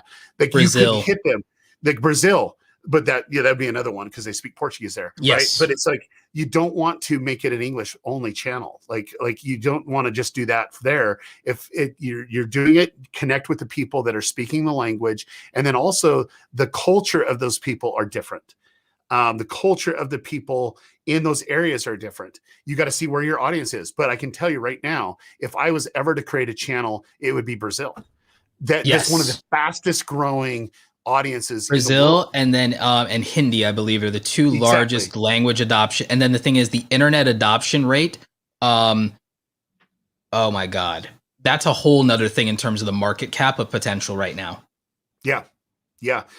Well, very cool. Well, I do believe there are some people. Look at that, Brenda. Like Brenda's one of the students I mentor. She's crushing it right now. Holy cow! She coming to Vid Summit? I would hope so. I would hope that she's coming, but she is like literally crushing it. Using the strategies of Channel Jumpstart. If you're interested in Channel Jumpstart, there's a link in the description below. We're filling up a class. Brenda would be an amazing case study. Do you know what, Brenda? Do you want to speak at Vid Summit? Like, seriously, you're crushing it right now. I know that you would. And could you come to Mexico? I don't know how the travel thing is there, but if you can, I'll reach out to you. But you'd be a great case study of what actually you can do. So if she's there, that would be awesome. Really do appreciate it. And we do have a mutual friend that speaks a ton of languages, but I love language. I love culture. I love Roberto Blake because of what he does to the community. Roberto will be speaking at Vid Summit. It's a session that I'm looking forward to. So if you're interested in Vid Summit, get your tickets fast, because as soon as we start announcing some of these other presenters, it's going to go quick. And I think people are really at the itch right now because we didn't get to have in-person Vid Summit last year. And if you've never been to Vid Summit, I'll let Roberto tell you what Vid Summit means to him. So let's go. Okay. So Vid Summit for me is the one place that I really feel confident that if I go and I spend my time at Vid Summit, it's the one place that I feel absolutely confident. I say this with all the humility in the world. It's like, I know I will not be the smartest person in the room. I will not be the smartest person in the room. It's the one place I can go to get value. It's the one place out of anywhere that I know I can go to get value. There are plenty of other conferences out there. Vid Summit is something truly, truly special. And everyone there helps each other. It's creators helping creators, 100%. Every time I've gone to Vid Summit, I've gone craving more.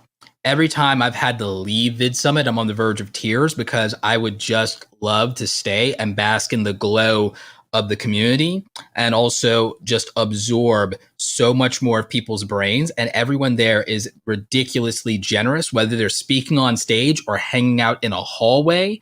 It is literally the most value that I've ever gotten in terms of the creator community in any conference I've ever been to. It's organized, it's handled professionally. I feel comfortable, I feel safe. And I also feel that the connections and relationships that I've made at Vid Summit have changed the entire trajectory of my career as a content creator. Even the session that I'm giving, which is on the 6 business models of the creator economy and how to be a full-time creator, has been inspired by the relationships that I built at Vid Summit. A lot of the case studies for it come out of people that I've met and gotten to know intimately at Vid Summit. And ultimately, I feel that personally, since my mission, my real mission, Daryl doesn't even know this refinement and clarity, but he's responsible for most of it. He's actually responsible for most of this, is that I now want to bring 100,000 people into the creator economy, making at least $100,000 a year, because then I want to legitimize this industry. And it's a real easy way for people to start taking us seriously and stop thinking that we're playing around when we literally are generating billions of dollars into the economy a year. They have to take us seriously then, now don't they? And I want that for each and every one of you that's watching right now. If you want that for yourself, I want that for you. And I'm going to give you that kind of value. And you're going to get it at my session at Vid Summit and a lot more, because you're going to get the smartest minds in the world. Like, Daryl has assembled the Avengers, and he didn't just assemble the Avengers. He brought the avenging army to take down Thanos, at the end of Endgame there. And you've got the likes of Quebo Cop. Jordy is one of the smartest creators out there. People have no idea. They have no idea. You have people like CeeLo, one of the greatest data scientists in the world. I think that Chucky from Mr. Beast team is going to be there as well. And you have creators from all these different backgrounds and niches and cultures and experiences and stories. There is something there that I think to extract in value from every single person who's presenting, but also you'd be surprised what you're going to learn from your attendees. There are people speaking on these stages that just a few years ago were sitting in the audience as new creators. And that's how quickly your life can change when you put yourself around the right people. So if there's anything you're going to invest in terms of your creator career, aside from cheapest, easiest investment is watch our free content. Next best investment, buy Daryl's book. Next level investment after that is go to this conference or work with one of us. And that's what I have to say about it. But beyond that, you're just going to have a good time. You're going to have so much fun. You're going to never want to leave. You're going to want these people you're going to meet people that you'll want to keep in your life for the rest of your life. I swear to you. Yeah, no, I really do love Vid Summit, and it means so much to me because I wanted to create a conference for me. I wanted to create a conference from people that I want to learn from. And what I really do love is people get up to keynote. We actually had Preston Play's keynote. And then he went out and answered questions for a couple hours and then went back in and was sitting in the audience asking questions. And I always envisioned a time that the keynotes would be speaking to their peers. And Gary V, whether you like him or love him or hate him, he made this comment. He says, Daryl, I've never been to an event like this before because the people that are in the audience are usually keynoting at the events that I'm keynoting at. And I says, you're right. They are. And, that's what I love is the type of caliber of individuals that come. I wanted to make a place where speakers could be attendees, because when I would go to conferences, I just go and bolt because there's not much for me. But at Vid Summit, there is. And I'm very protective of Vid Summit and who I have on stage. I want people that you can learn from. And here's the essence of it is I look for people that I want to learn from. And I was luckily mentored by someone that taught me that there's a lot of people that bring value. And you just got to look for their niche. And so I invited Brenda on to just Vid Summit spontaneously because she's been one of my students in Channel Jumpstart. And we have another one happening in just a couple weeks. It's basically a 12-week intensive where I take them and show them everything that I do in my system. It's the same system that I teach in the book. I don't like my students will verify what I teach here. The only difference is we go a lot more in depth. And I basically tell them things that I couldn't necessarily put in a book because it's not in book form. And I'm able to really deep dive into these things. And then two, I'm giving them personal feedback on the things that I give them, very specific tasks. It's like, no, do this. And then they're able to get to qualify. Brenda's been in it. And I told her to make a video. I literally said, make this video. And she went through the process of Channel Jumpstart, and her channel, like I'd love to have her come on. The data speaks for itself. It does. But I'll save it for Vid Summit because she'll even have a better case study even from that. But she says, Channel Jumpstart is insane. It's changed my life in 2 months. We're not even done learning yet. And she isn't. She did in 40 videos, Daryl. She did in 40 videos what took me 400. She did in 40 videos what took me 400. That's wait till she's actually able to implement the system, because she's just getting started. Like she's crushing it right now. But get this book.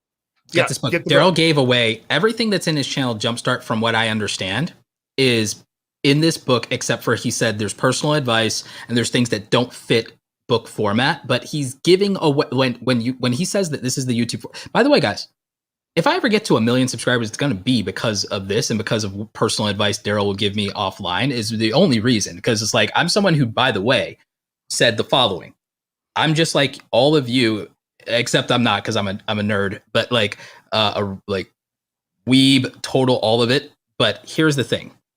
I said the following words. I do not have the personality to be a YouTuber. No one will ever watch me. Why would they? I only can win on search. And I will never get to 500,000 subscribers. That would be absurd. No one will watch that. Like, there's no way in hell. That's the most I could ever do. It never happened. And lo and behold, here we are. And all of those things turned out to not be true. And guess what? So if you're saying that to yourself right now, it's entirely possible for you. And I think that for a lot of you, it could happen if you just take the time to get this book and listen to what Daryl is saying. And I think that it could happen sooner if you get to Vid Summit. Yeah. Now, look. Not sponsored by Daryl Leaves. Not sponsored by Daryl. You'll find the link for Vid Summit, hopefully, in my thing. If it's not, it's vidsummit.com. Channel Jumpstart, it's an application only. We don't just get it because you're giving us money. In fact, you have to go through an application process to even be accepted. But you can go to channeljumpstart.com. There is a link below, just mentoring. I got a lot of my students on here too that can direct you there as well. And don't feel like you don't need, if you don't feel like you need it, I truly do believe that anyone can figure it out on their own. And I said it in the promo video of this. I says, look, you can do it, but I'm gonna kind of curve your learning curve a little bit. Like you can speed up the process. So like if you want to speed up the process, you can do it through the book. If you really want to speed up the process, really do it. Get mentored by me with Channel Jumpstart. So now, Roberto, I know that you need to go birding, but I did put I wanted 2 people to come on, and I put a tweet out, and I can do it. Barely jumped on. Can you do it? I can do it. Okay, I'm going to the zoo tomorrow anyway, so like we're good. Okay. Sweet. So we have Carmen on. How you doing, Carmen? You might have to adjust. You're getting cut off. You might have to adjust your camera a little bit there. The other way. There you go. There you go. There you go, Carmen. Can you hear me okay? Can you hear me? Yes, we can. Sure can. How are you doing? I am doing well. Gentlemen, I am so excited to be here. I feel so blessed. I feel so blessed that you chose me. Thank you so much. Well, guess what? Like you stood out, and I kind of trying to go through and see some stuff, but why don't you share with everybody what you're doing on YouTube? Okay, so I started the channel, really kind of documenting or sharing my sewing journey and my weight loss journey. And so that's one of the questions I want to ask about direction. Am I targeting 2 niches, or is the weight loss interesting to the women that are logging in to see my sewing? Yeah. So I put a couple of videos out there on the weight loss, and they do seem interested, but not as much as, like, I put up a sewing where I showed what I made for the month of May, and that thing blew up within 24 hours. I had like 3,000 views or something like that. Yeah. So do you have a copy of the book yet? I think we actually picked you. You just gave it to me for my 62nd birthday. Okay. Yeah. So you're going to read the book, and you're going to hear the same advice that we're going to give you here now, but you got to pick a vertical. You can't do both. Okay. You can't. Okay. And if it was me, if the weight loss thing, the only way that makes sense if you're going to be teaching people new strategies and tactics of how to do that. And it's a very competitive, because it's a very profitable business. And I'm not saying not to do it, but you actually have momentum in something that just between the two, you lit up. And it was talking about your quilting of your projects and stuff. My mom is an avid quilter. Every monumental moment in my life that had like anything like a baby blessing, I got a baby blanket. When I became a Cub Scout, she gave me a Cub Scout blanket. When I became an Eagle Scout, she gave me an Eagle Scout blanket. When I graduated high school, she gave me a graduated high school thing. When we got married, we got a wedding, quilt. All of those are quilts, right? So they have meaning from it. People save quilts because they're like, oh, they put so much energy and time. I use quilts, and my mom cries every time because she's like, oh, you use it, and everybody saves it, but you actually use it. And I'm like, well, what else am I supposed to do? It's like practical, right? So I get the space really well. And in the book, believe it or not, there's a case study that is 100% quilting, and it talks about Jenny and her story of going bankrupt and fleeing because of all the medical debt that she had because of one of her kids, and went to Hamilton, Missouri, and started Missouri Star Quilting Company, and is literally the biggest fabric quilting retailer in the world. And she did it all through YouTube, all through bringing value. And I give that case study in the book. And just because she's out there's people looking for more. More content, not just one person capitalizes on everything. They've built an empire. They actually built the Disneyland of quilting, where people come in and stay at her restaurant or stay at her hotels that she owns, eat at her restaurants that she owns, and goes to one of her 5 shops that she owns, and then goes take a tour of the retail facility which she owns. And it all came through bringing value to people, getting them to laugh a little bit, connecting with them, showing them a tip or two, and then having an offer. Her offer was in every one of her videos. If you want this, go. We give daily deals. Boom. He told you. And here's the other thing I would say is, when something is working, lean into that. And then also, I know a lot of people want to make weight loss journey plus this other type of content in a lot of situations because it's something they're sharing. It's a journey they're on. They're proud of it. But what I've seen as a trend whenever people do a weight loss journey or even maybe a debt journey or something else, once they are past that point and they've succeeded in accomplishing the goal, most of the audience is not there with them, and they only wanted to be part of that journey. And once the journey is complete and you've moved on, and then you just want to talk about something else like health or nutrition or maintaining, they're not there. They were there to be motivated by the journey. They were there to see if you stick to it. They were there for a season. So for me, that's something that where it's okay to make that content, and I have nothing against that content, but I want people to understand that there's a shelf life to that content, because once you achieve a journey or a goal, that's what the audience signed up for. They signed up for the journey, not the destination.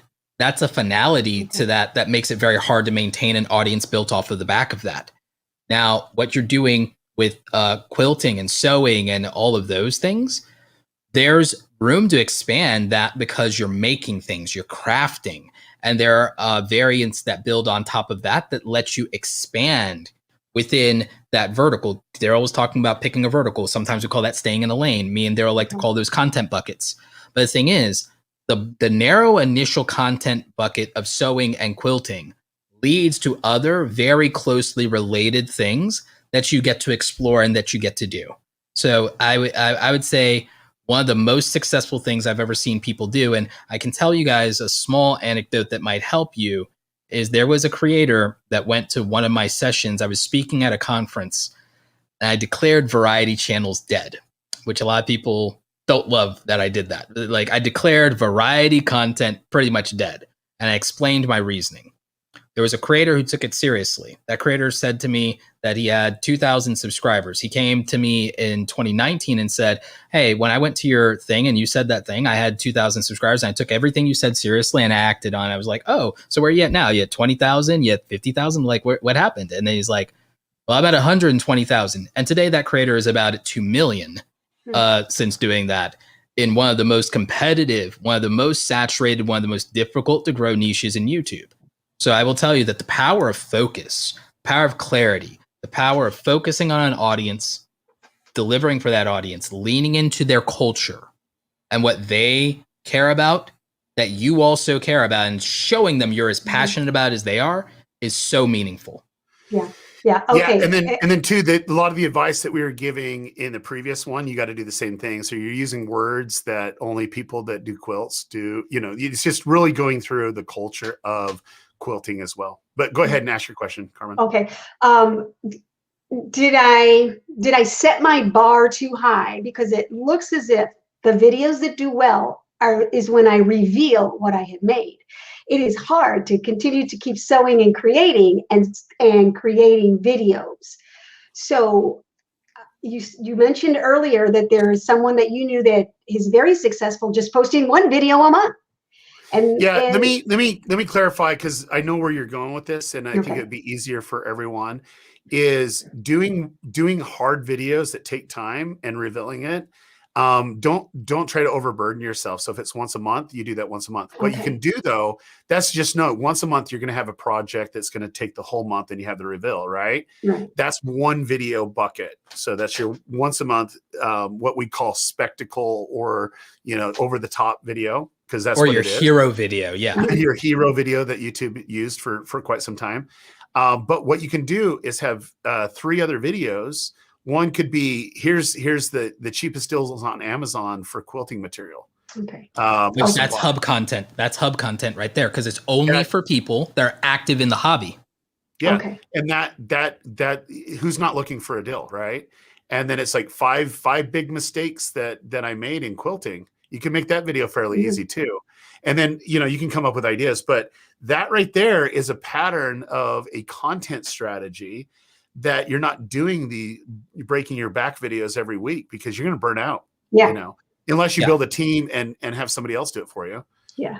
And so that's not very authentic, You also, again, you can make beginner help content that lets people who are new to the hobby bring people into the hobby the same way their mom or their grandma would. You know, there's something to be said for that. There's something comforting about that too.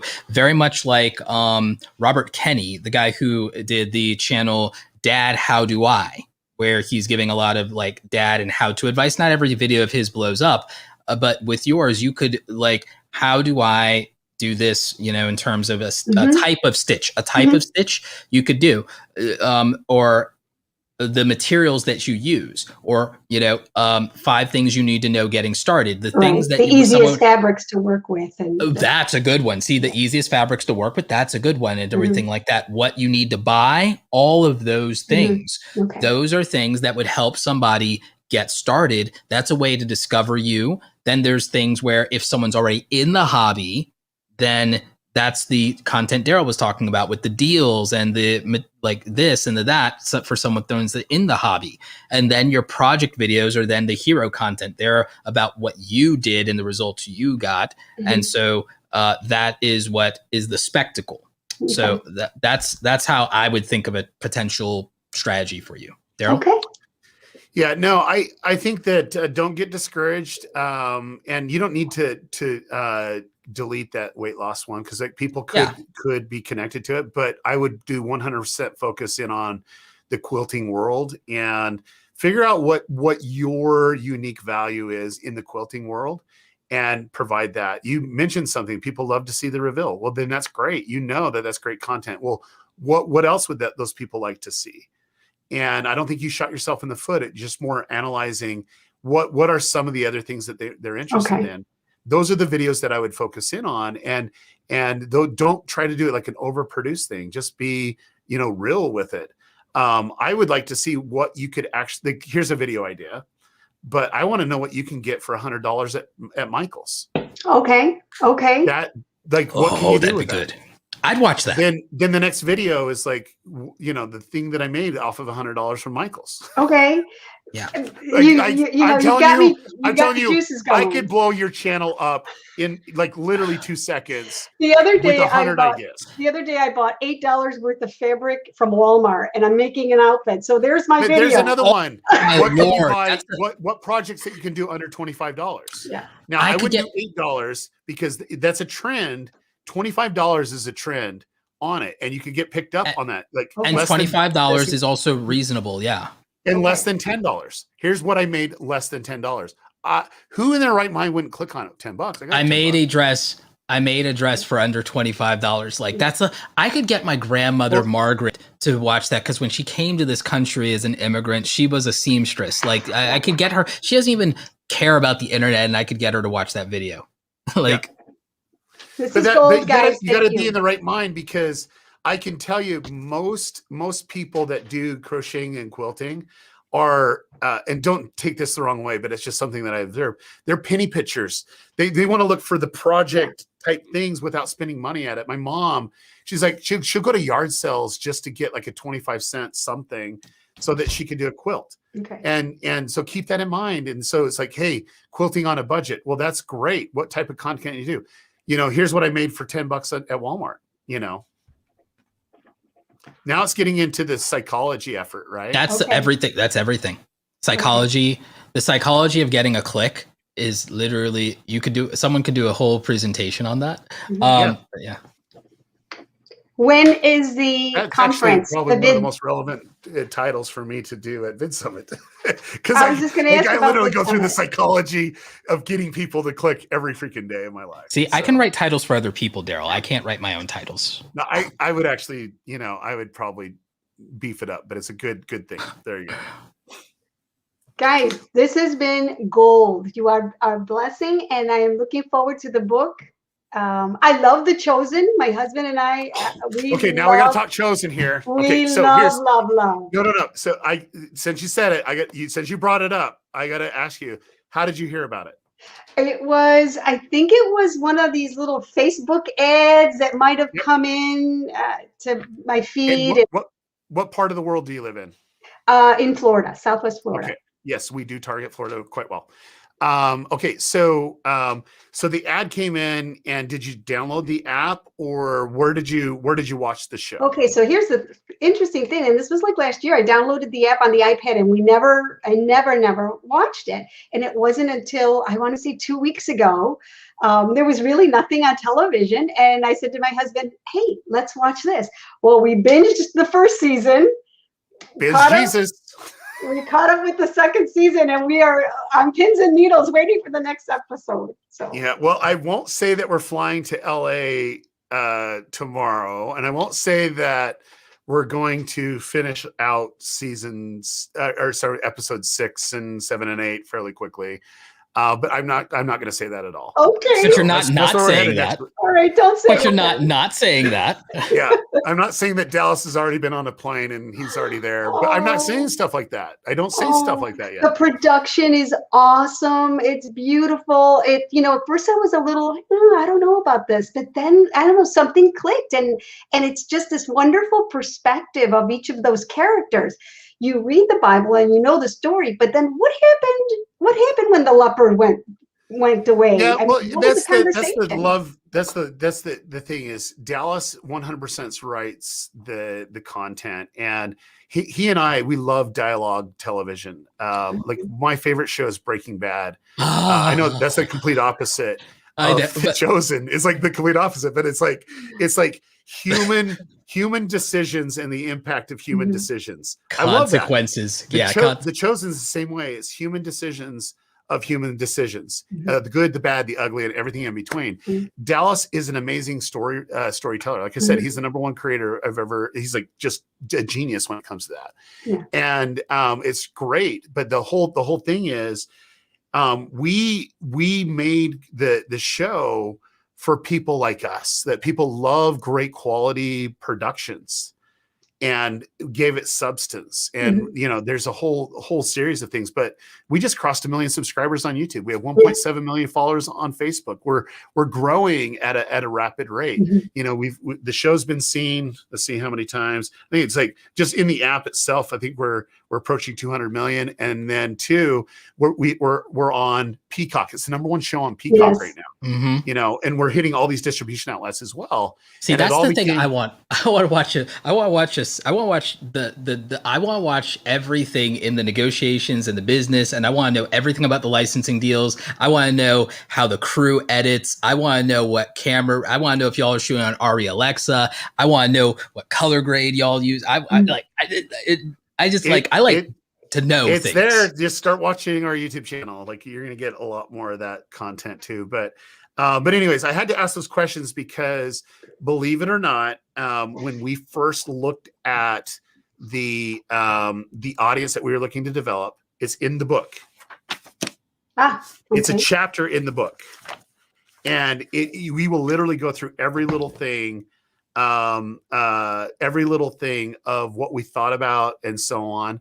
And we were looking for 35 to 55 female in the South. And I don't know if Florida's the South, but it's just like, that's what we were looking for in the beginning, because they were the volunteer type, the people that volunteer in school, volunteer in their community, volunteer at church. They're the ones that are welcoming people in their area. That's the type of mentality that we were looking for, because that's beautiful on, literally beautiful on who we want to speak to. And that's why we did it on Facebook there. And it's no surprise you saw it on Facebook, because we were targeting you. Culture beats everything. Yeah. I said. Beautiful. It's beautiful. But anyways, you defined the culture of your community. It's further validation of all the stuff that I do behind the scenes. So yes, love that you're involved in that. And does your book talk a little bit about LLCs? No, I don't, unfortunately. Okay. Buy the book. Start Your Own Business. I believe it's on the 8th edition right now, and that will literally tell you everything you need to know about business, the formation of things, whether LLC versus S corp, things like accounting. Best thing I ever did in my life was hire accountants and bookkeepers. Outsource all the headaches. So I would look into that book. That book can speak to it in a way that we, by virtue of I think government regulations, are not allowed to talk about. Okay. So yeah. Thank you so much, gentlemen. Thank you so Yes, much. thank you. And I can't wait for you to get the book. So Yes, thank you. and Roberto, thank you so much for joining us today, everyone, for all your questions, and really do appreciate all that you do. I'm going to be doing these a lot more frequent. We're freeing up some time. I actually have a schedule that we're getting ready to put out, so we're going to do this a lot more. It's been about every other week for the last month or two. Okay. But be on the, just be ready to go. So it's been fun. Yeah, no, it's fantastic. Thank you so much for having me. And of course, you're always welcome back on the channel for another live stream anytime. Well, literally, let's just sign it up. I'm ready to do it tomorrow. Okay, whenever you cool. want. Actually, you want to do it tomorrow? We can do it tomorrow. I might be able to do that. Let's just talk offline. We'll test. Yeah, we will. All right. Thanks, everybody. Bye now.